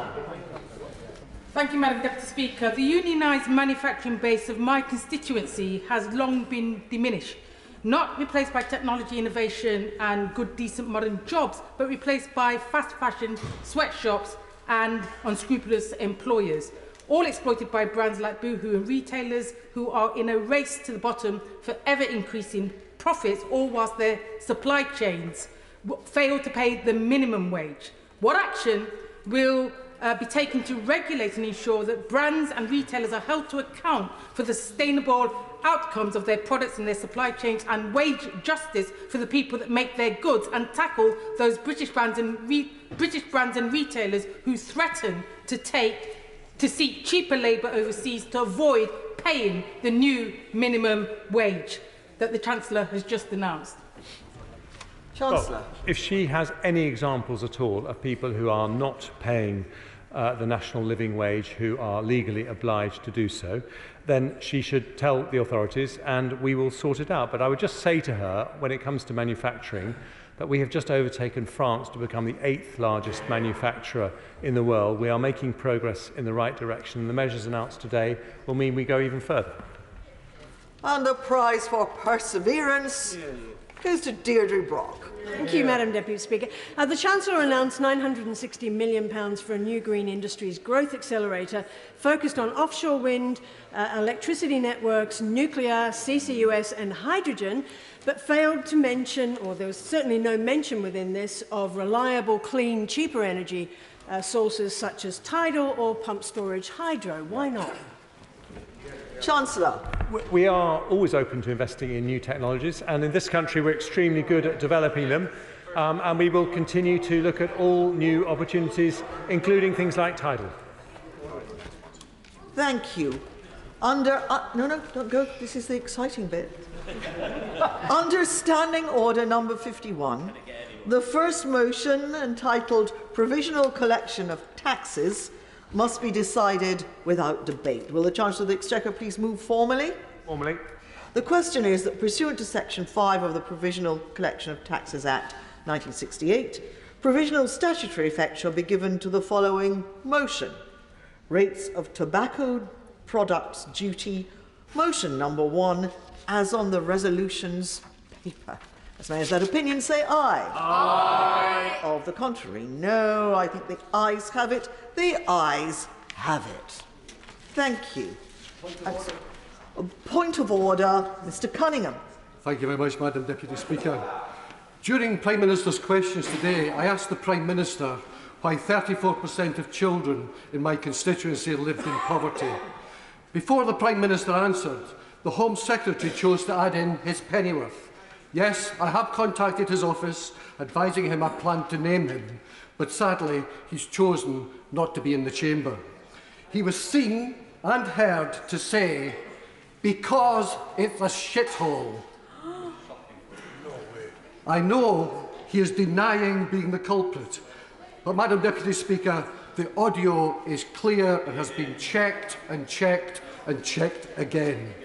There is no doubt that these comments shame the Home Secretary, this rotten government and the Tory party. He is clearly unfit for his high office. Can you please advise me how I can secure an apology from the Home Secretary at the dispatch box for his appalling insult and foul language? I'm grateful to the honourable gentleman for having given me notice that he intended to raise this point of order, and I'm pleased to note that he has informed the Home Secretary of his intention to raise the matter. My understanding is that Mr. Speaker did not... I don't really think people should be talking. My understanding is that Mr. Speaker didn't hear any remark of the kind from the chair at the time when the honourable gentleman was asking his question of the Prime Minister, and I understand that the alleged words were not actually used, though I appreciate what the honourable gentleman says, but I think we all know that it's very difficult in the noisy atmosphere of Prime Minister's questions to discern exactly what someone says. So I can make no judgment here from the chair as to what was or wasn't said, but I can understand the honourable gentleman's concern, and I would remind all honourable members of the need for good temper and moderation in the language they use in this chamber, and that those rules of decency should be observed in particular when referring to other honourable members and to the constituents and constituencies which they represent. The honourable gentleman has asked specifically how he can secure an apology. I'm quite sure that being an honourable gentleman, if an apology is necessary, it will be issued to the honourable gentleman. But I can make no judgment one way or the other. The honourable gentleman has made his point. We now come to the motion entitled Rates of Tobacco Products Duty, which is motion number 1 on the resolution's paper. It's on this motion that the debate will take place today and on the succeeding days. The questions on this motion and on the remaining motions will be put at the end of the debate on the autumn statement on Monday, 27th of November. I call the Chief Secretary to the Treasury to move the motion and to open the debate. Laura Trott.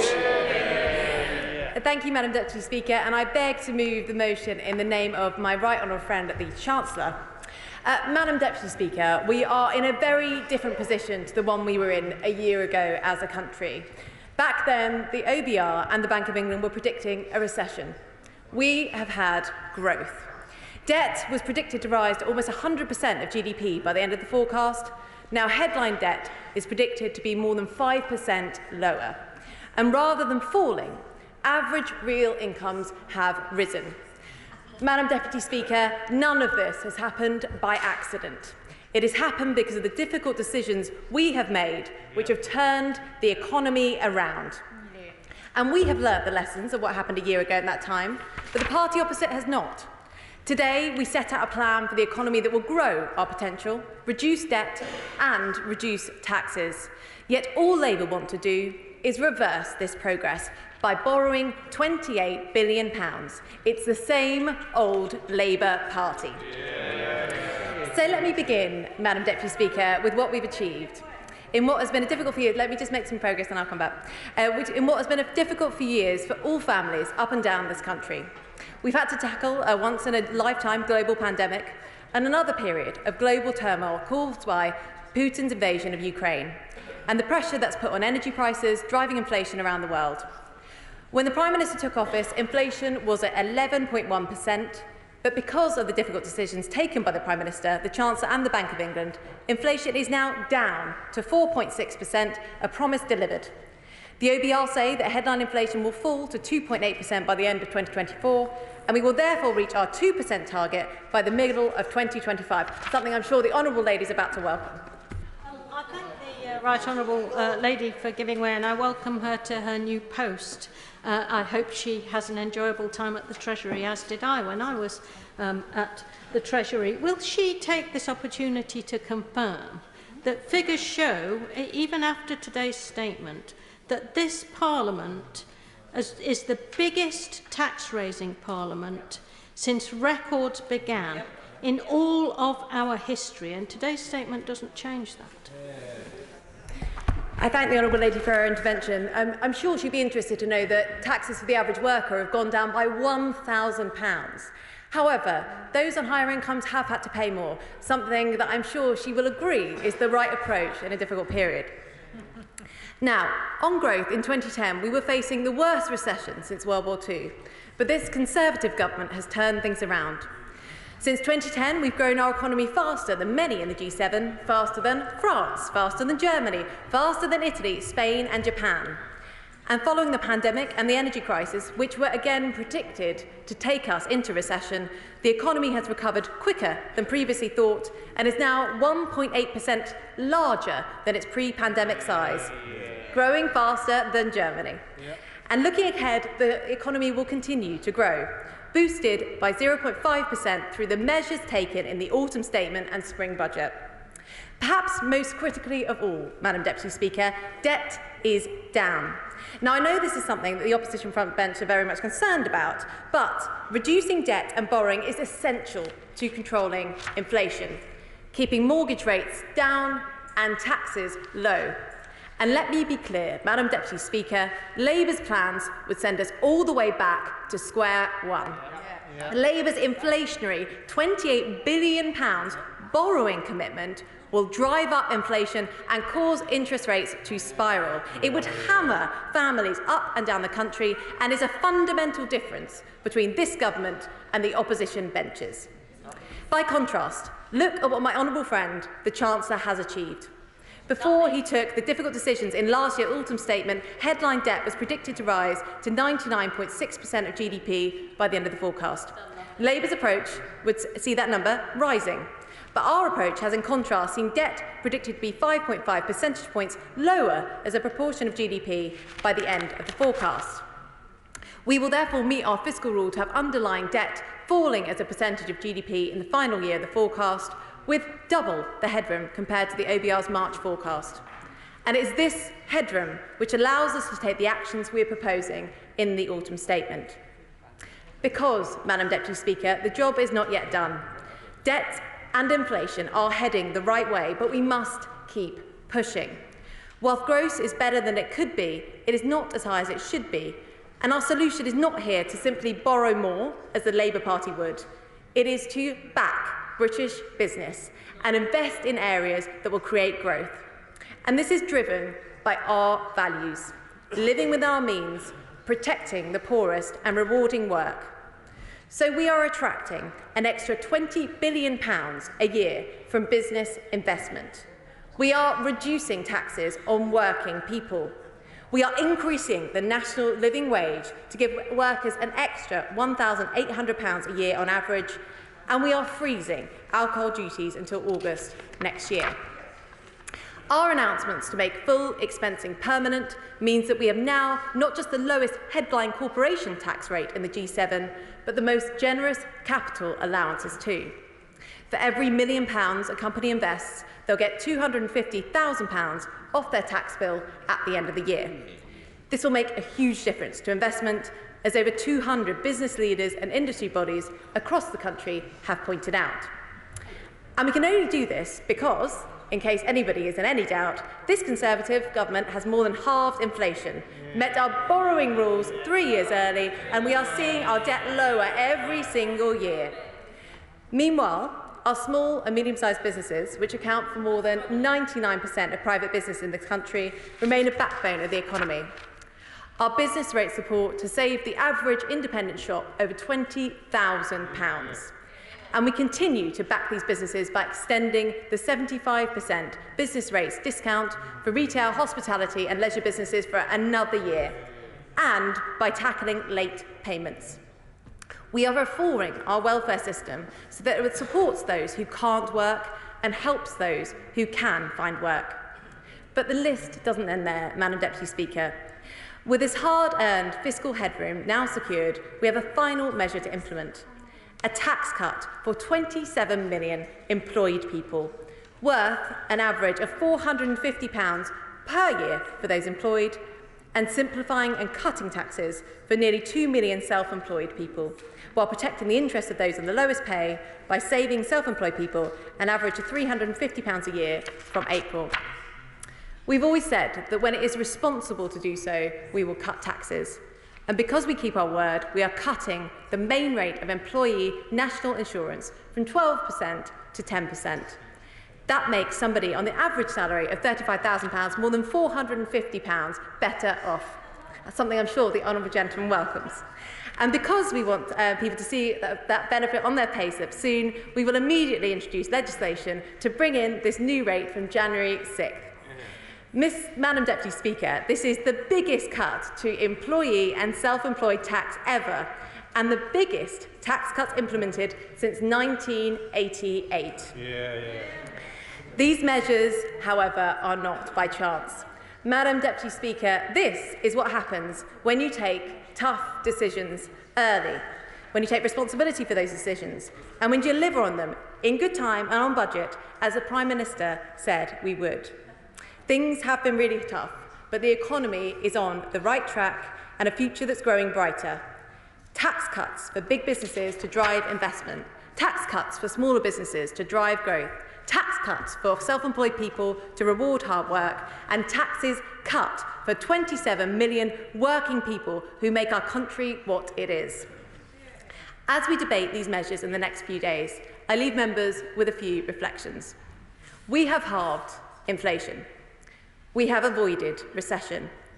But growth is not achieved by burdening our businesses or our people, as the Labour Party would have you believe.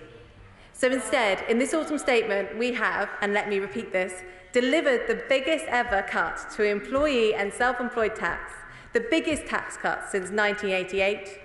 This Conservative Party, I'm going to say it lots of times, believe me, this Conservative government is the party of business. This Conservative government is the party of workers, and this Conservative government is the party of the working people. The government has a plan to keep delivering, and it is presented to this country and this House in today's autumn statement. A plan which permanently increases the size of the economy, which backs Britain and Britain's businesses, which rewards work and improves pay, and which will deliver growth in every part of this United Kingdom.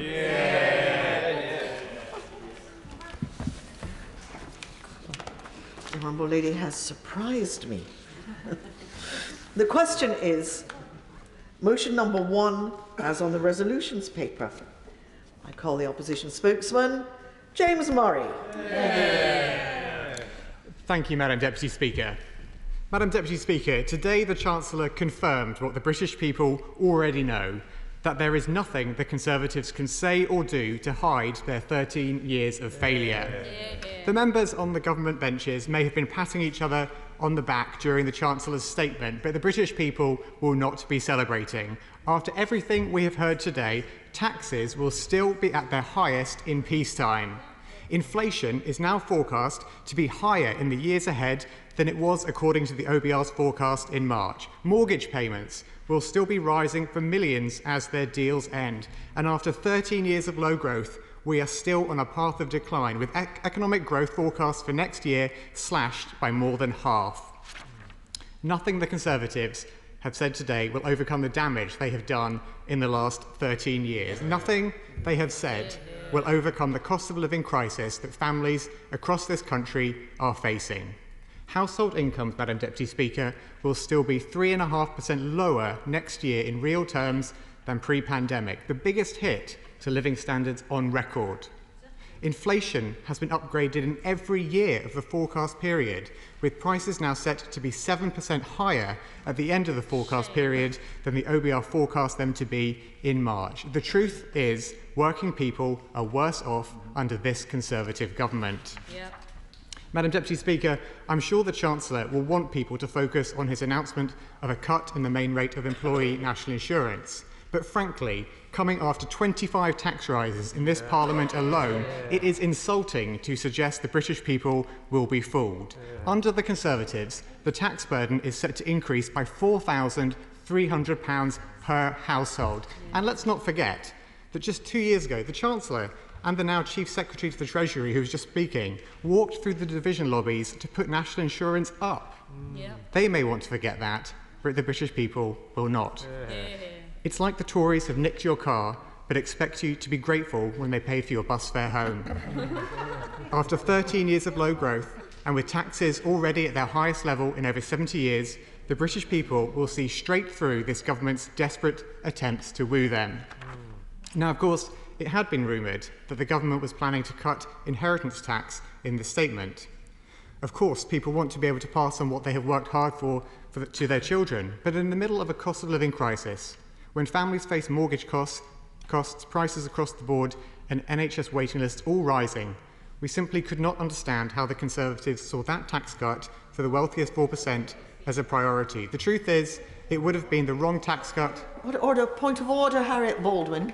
Point of order, Madam Deputy Speaker. Could you help me out here? Is it appropriate for the opposition spokesman to be talking about measures that were actually not announced today? Hear, hear.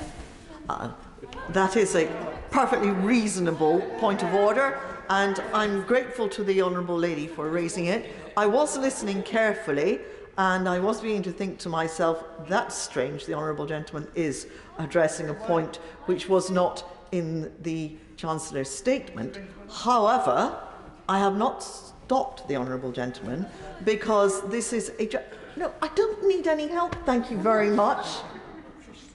I haven't stopped the Honourable Gentleman because this is a very wide-ranging debate, and I have made the assumption that the Honourable Gentleman was using an example of something which the government decided not to do. Possibly he was about to state his agreement with the government, perhaps, something along those lines. But I was waiting to hear what he had to say. James Murray. Oh, thank you very much for your guidance, Madam Deputy Speaker. And in fact, I was about to say that we welcome the fact that the government finally appear to have realised that it would have been the wrong tax cut at the wrong time. And I'm sorry it makes the Honourable Member so uncomfortable for us to talk about this, because frankly, it speaks volumes about this government's instinct that they entertained that plan for so long. But Madam Deputy Speaker, my central point is that the government should not be wasting time daydreaming about an inheritance tax cut. With inflation still double the Bank of England's target, they should be resolutely focused on what they can do now to tackle the cost of living crisis. But the truth is, anything they offer now is far too little, far too late. The Conservatives simply cannot tackle the cost of living crisis that their fingerprints are all over. 10 years ago, the Conservatives slashed energy efficiency programmes, after which insulation rates plummeted by 92%. As a result, millions of households across the country have had to pay energy bills £500 a year greater than they should be. Last year, the Conservatives' utterly reckless approach to the economy set off market chaos and interest rate rises. The Bank of England have said that those remortgaging will see their monthly payments rise by £220, and 1.5 million families will be hit by this Tory mortgage penalty next year. And since the Conservatives came to power... yes, hello. The Honourable Member has begun to raise this point about mortgage rates, and all of our constituents are concerned about the level of mortgages and the increases, those who pay mortgages. Did he hear yesterday and indeed in earlier sessions from the Governor of the Bank of England, who has accepted that it is the Bank of England taking independent decisions to tackle inflation that have led to increases in mortgage rates, and he is wrong to label them as Tory mortgage increases. Mr. Murray. Well, I thank the honourable member for her intervention, and we, of course, on this side of the House, respect the Bank of England's independence, unlike some of the members on her benches. But frankly, that is a fairly shameless attempt, Madam Deputy Speaker, to distance herself from what the government did to the economy last year in their disastrous mini-budget. And British people will not forget that British people are still paying the price. Yes, I'll give way. I thank my friend for giving way. He's making a very important speech and some important points. But will he agree with me that if it's the Bank of England, as we all think, and their decisions that have brought inflation down to half of what it was, then the government can't go around claiming credit for doing that? James Murray. Well, I thank my right honourable friend for her intervention. She makes a very important point, as always, and points out, frankly, how this government tries to have it both ways. When inflation is going up, it's someone else's fault. When it comes down, they claim the credit. But I think we can have trust in the British people to see through whatever way they try to distort the truth. Because the truth is, Madam Deputy, I'll make some progress. The truth is, Madam Deputy Speaker, that the Conservatives' fingerprints are all over the cost of living crisis, and it would be ludicrous for anyone to expect the prime suspect to be asked to solve the crime. Now, Madam Deputy Speaker, it is clear we cannot trust the government with the cost of living crisis, and it is also clear we cannot trust them with our money. No wonder they want to run from their record in office when they have wasted taxpayers' money as badly as they have. The levels of fraud and waste on their watch makes the 25 tax rises over this Parliament all the more galling and even harder for hard-pressed families to stomach. From the £7.2 billion of public money that was lost on fraud during the pandemic to the £50 million spent on a new helicopter for the Prime Minister to make those short trips he is so fond of, it is clear the Conservatives are incapable of spending public money wisely. Madam Deputy Speaker, Labour will set up an Office of Value for Money as part of our pledge to put fiscal and economic responsibility at the heart of our approach if we win the next election. On that foundation, we will get the economy growing after 13 years of stagnation, as we know that economic growth is the key to making people across Britain better off. If the economy had grown since 2010 at the same rate it did under Labour in the years before, it would be £150 billion bigger today. That's £5,000 more for every household every year. And that is why Labour's plan to provide the stability, certainty and critical infrastructure improvements that businesses value so greatly is so important. Our new fiscal lock, which the Conservatives voted against last week, will strengthen the Office of Budget Responsibility, helping to make sure the disastrous mini-budget of this time last year could never happen again.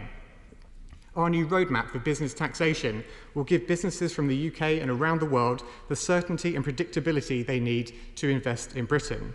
Now, that need for certainty has been behind our calls to make full expensing permanent, which the government has finally announced, though with this government, businesses may well be left wondering how long their latest position will last. And whilst small businesses and the retail, hospitality and leisure industries will no doubt welcome any further help with business rates, again, this government has failed to provide the fundamental reform promised at the general election. Where the Conservatives have failed, Labour will deliver. Our proposals to overhaul the planning system will fast-track decisions we need to deliver clean energy, critical infrastructure and the factories and workplaces of the future. Our National Wealth Fund will provide catalytic public investment to leverage in 3 times as much private sector investment into jobs and industries across our country. Our approach will be one of a pro-business, pro-worker government, ready to grow Britain's economy and make working people better off. Now, Madam Deputy Speaker, governments in other countries around the world know that businesses want their support in growing new industries and making the transition to a low-carbon economy. As the Chief Executive of the UK Sustainable Investment and Finance Association said just yesterday, the Chancellor needs to urgently set out the UK's overdue response to the US approach and similar measures in other jurisdictions such as the EU, Canada and Japan. The truth is that through their lack of ideas and lack of ambition and their lack of the industrial strategy that we need, this government is holding British businesses back. Ministers are making Britain the outlier, whilst governments in other similar nations around the world are supporting their national industries to attract jobs and investment. The Conservatives cannot deliver what our economy needs, and people and businesses across Britain know that it is time for a change. In fact, Madam Deputy Speaker, even the Prime Minister has conceded that our country needs change. Maybe that's why he still has misplaced confidence in the Conservatives, because he thinks they change their cabinet so much, so often, they must be onto a good thing. And it is true that their record on changing who is sat around the cabinet table is remarkable. To have had 5 Prime Ministers, 7 Chancellors, and an astonishing 16 housing ministers is noteworthy, but not, of course, for the right reasons. The problem for the Conservatives is that whatever they try to do now, they know, and the British people know, that they cannot be the change we need. Nothing can compensate for the damage they have already done. What on earth will they put on their election leaflets, I wonder? Will they say, we may have increased taxes 25 times, but things will be different now, honest? Or will they say, don't worry, 0% growth is actually better than what it could have been? Or maybe they'll play it straight with something like, we may have failed for 13 years, but we'd like another chance. I think we all know that simply won't wash. The Conservatives are out of touch and increasingly out of time. After 13 years, working people have had enough of paying higher taxes, enough of seeing their wages stagnate, enough of their public services falling apart, and enough of Britain's economy falling behind. The change our country needs can only come from our changed Labour Party, one that is ready to serve, ready to get the economy growing, and ready to make people across Britain better off. The truth is that people in our country should be given the chance to get Britain its future back, and that is why a general election cannot come soon enough. Harriet Baldwin. Thank you very much, Madam Deputy Speaker, and I'm going to start by just saying what a difference a year has made to this country's finances and to the economy. We have seen from last year an inflation rate of 11.1%, down now to 4.6%. Still too high, yes, Madam Deputy Speaker, but enormous progress. And that has been thanks to the Independent Bank of England, but also thanks to the fact that decisions were taken in this chamber a year ago to manage the public finances prudently and in a way that would not increase inflation. And so I think we need to really reflect on the progress that we've made in our economy, because listening to I'm not going to use unparliamentary language, Madam Deputy Speaker, but the speech from the opposition spokesperson, you would not think that anything had changed from a year ago, and has changed enormously. This time last year, our economy was reeling from the energy shock caused by Putin's evil invasion of Ukraine. And it was thanks to the help given through the energy price cap that households were able to get through last winter. And I don't need to remind the House, how serious inflation is for the poorest household. It is the worst tax on our economy, on our businesses, on people's budgets. It is a truly evil problem, and it's right that it has been the #1 focus of the Prime Minister and the government this year. Now, clearly, with inflation at 4.6, there is still more to do. And yesterday, the Treasury Committee heard from the Bank of England Governor, the Bank of England is forecasting that we will get to a 2% handle probably by the end of next year, similar and in line with what the Office for Budget Responsibility is saying. There are clearly still risks to the upside. Energy prices continue to be volatile, but the Governor told our committee yesterday that it's those inflation-busting hikes in rates that have generated the increased payments that our constituents are facing on their mortgages. And therefore, when we heard from the opposition spokesman that it's Tory mortgage hikes, that is complete.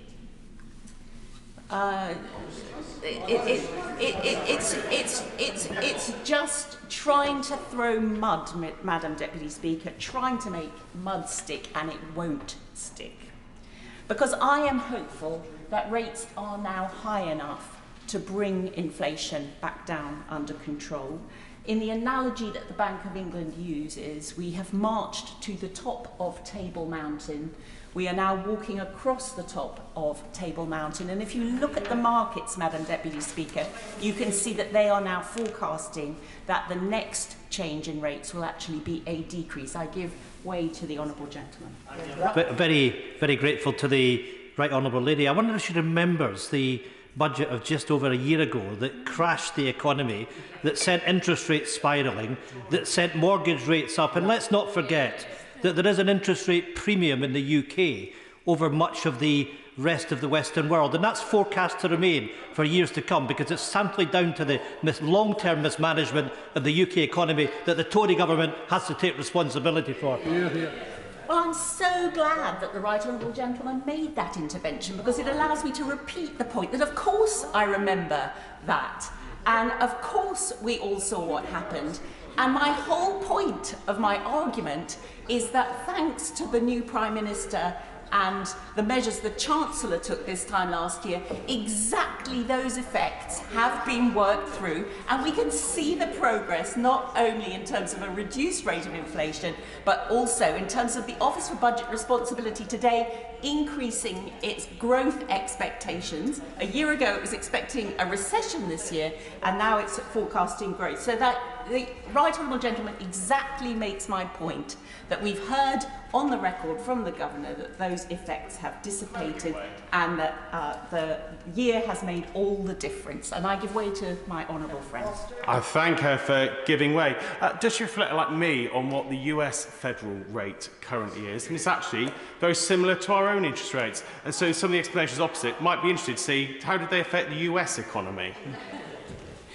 Well, he's absolutely right that I think central banks around the world have got lessons to learn from this recent bout of inflation. But I'm comforted by the evidence we got yesterday from the Governor, which, while acknowledging there are still risks to the upside, shows that we are on a trajectory as a world to having dealt with this. May I give way again to the Right Honourable Gentleman?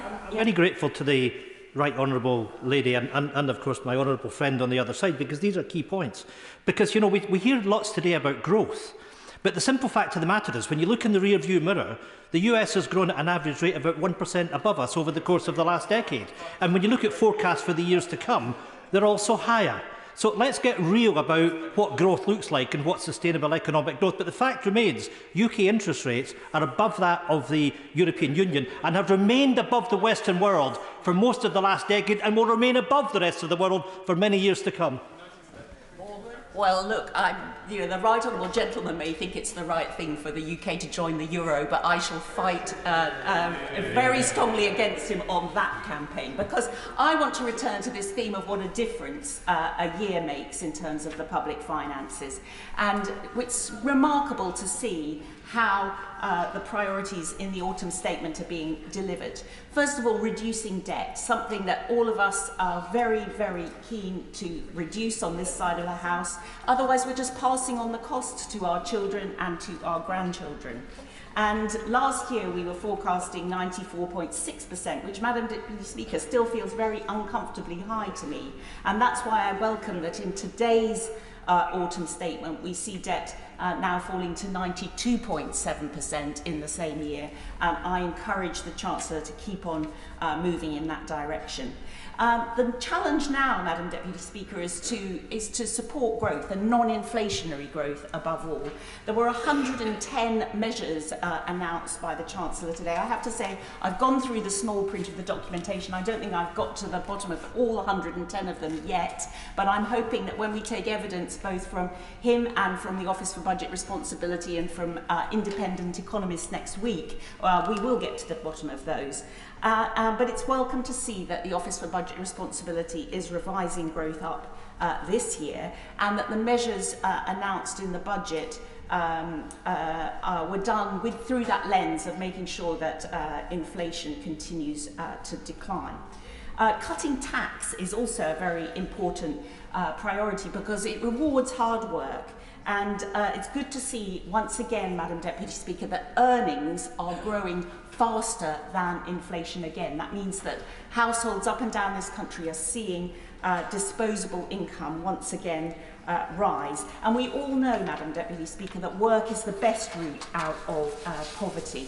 And this announcement on the national living wage, I cannot stress how important I think this is to highlight, because it means that working full-time on the national living wage now gets you to an income of over £22,000. That takes you over the poverty line, and with so many vacancies in our economy, it's going to give more and more people that opportunity to work their way out of poverty. So I thank the Chancellor for that reform, and I thank the Chancellor for the fact that now the income of those on the lowest pay comes predominantly from work, whereas in 2010, Madam Deputy Speaker, the income of those on the lowest incomes was primarily from welfare, and that is a real shift that we can be proud of.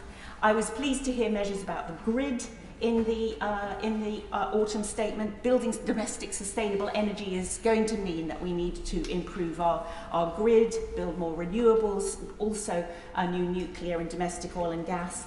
And I was above all very pleased to see the measures backing British businesses, because ultimately it's going to be British businesses that help us grow and for our country to tackle that all-important productivity challenge and to deliver more jobs and more prosperity for the British people. I look forward, Madam Deputy Speaker, in my concluding remarks to encourage the Chancellor to think about simplifying even more. There were some simplifications that I welcome in today's autumn statement, particularly with national insurance for the self-employed.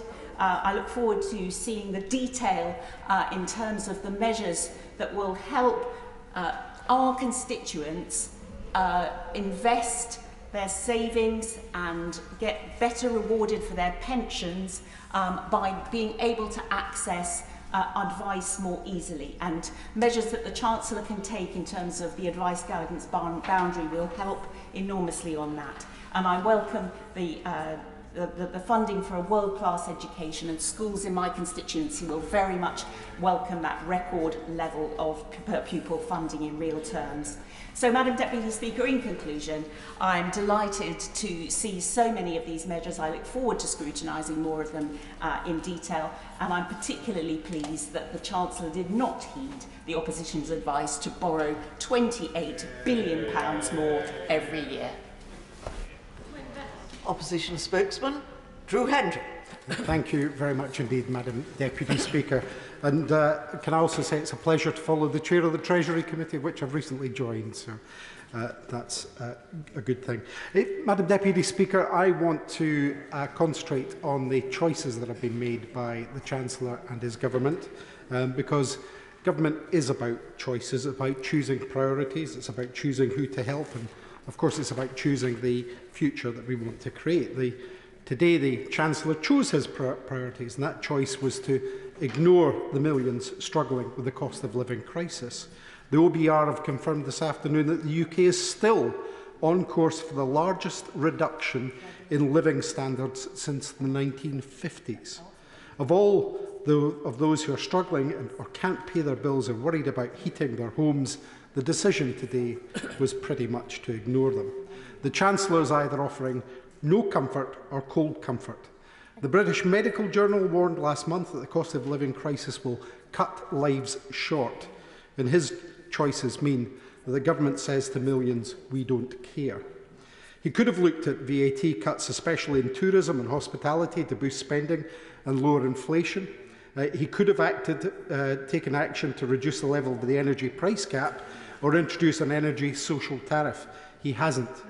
The national insurance measures announced today will not make up for the inflationary price increases seen in mortgages and rents, in food bills or energy bills, which will still be higher than last year.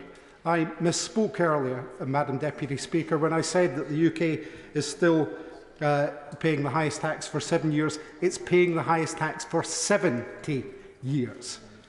No action today on housing costs for people, no action on food prices, no action on energy costs. But never mind, Madam Deputy Speaker, at least bankers' bonuses are now unlimited. But let's start with food costs. Food prices in the UK are still climbing at an alarming rate, and the trend of increasing costs remains. The UK's food price inflation is double that, for example, of Ireland and Estonia. The Centre for Inclusive Trade Policy notes Brexit's role in increasing UK import prices by 11%. And the London School of Economics analysis earlier this year showed that the UK had the highest food price inflation in the industrialised world. It remains sky high. The Chancellor's inaction on food prices is glaring, and as people worry at the checkout, companies like Marks & Spencer are reporting record profits in food sales. Consumer rights organisation, which has expressed concerns over dodgy pricing and loyalty card practices. Yet the government remains silent on addressing food bills with supermarkets. Nothing from Labour either.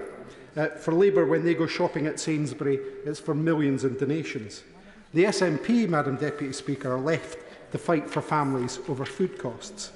The Joseph Rowntree Foundation paints a grim picture of the impact of these inflated costs, with many struggling to afford basic food items. The chief economist at the Joseph Rowntree Foundation emphasises the severity of the situation for low-income households, with essential goods being unaffordable for millions.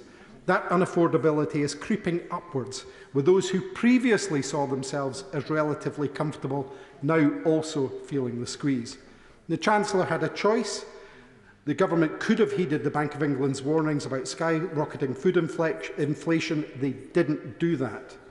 France got companies to commit to freezing or cutting prices on 5,000 everyday products. In Canada, their 5 largest grocery chains made additional commitments to help stabilise food prices and say that this is just the beginning of their work. For 6 months, the Greek government covered 10% of food expenses for households funded by a windfall tax on 2 oil refineries. And here in the UK, the Joseph Rowntree Foundation's stark warning, millions can't afford basic food items. Food bank use has grown a further 10% according to the Trussell Trust. And donations to food banks, usually collected at supermarkets, are also dramatically down. So now we have the situation where more people are needing food, but less people are having the spare money to donate food. Unlike the Chancellor, people using food banks don't have choices. He could have made some choices on energy costs. It's winter. Before his speech today, 1 in 4 social housing households had already reduced their heating to save costs. He decided not to reinstate the energy bill rebate. It isn't enough, Madam Deputy Speaker. Before his speech today, energy bills still remain double the level they were in 2021. And Cornwall Insight predict that energy prices will remain high until the 2030s. So where does the Chancellor think that folk are getting the money from? Because it's not taken from any long-term measures today. No social tariff. He's not decoupled prices from gas to renewables. And the SNP's call for the reinstatement of the £400 energy bill rebate, which would have gone a long way to help in the short term, has been ignored too. He could have chosen to act on that, but he chose not to. He chose not to help the 2/3 of people living in a household where someone is suffering from a pre-existing health condition or is disabled or worried about being cold this winter. He should have committed to increasing working age benefits in line with inflation next year as well, and legislate for an essentials guarantee giving basic necessities to those who need them most. Instead, Madam Deputy Speaker, as we heard, he intends to punish the sick. People who are sick and unable to work are already being referred to work coaches regularly. You know, I've had cases of constituents of mine where they've been listed as having cancer or indeed terminally ill and being told to report to a work coach. This is just another step, another move for the nasty party to go further to the right. He chose not to help the more than a third of households with children under 5, the pregnant or over 65s with pre-existing health conditions, who think they won't or may not be able to afford to put the heating on at all this winter.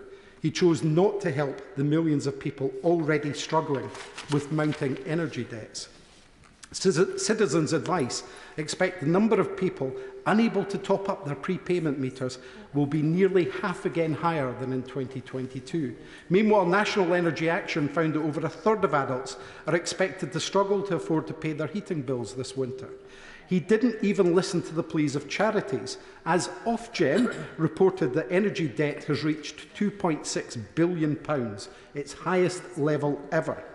A quarter of people are now behind on at least one bill. And we're not even in the heart of winter. Does anybody think that that figure is going to be lower come January? Energy bills, along with council tax arrears, are the most commonly encountered debts for households.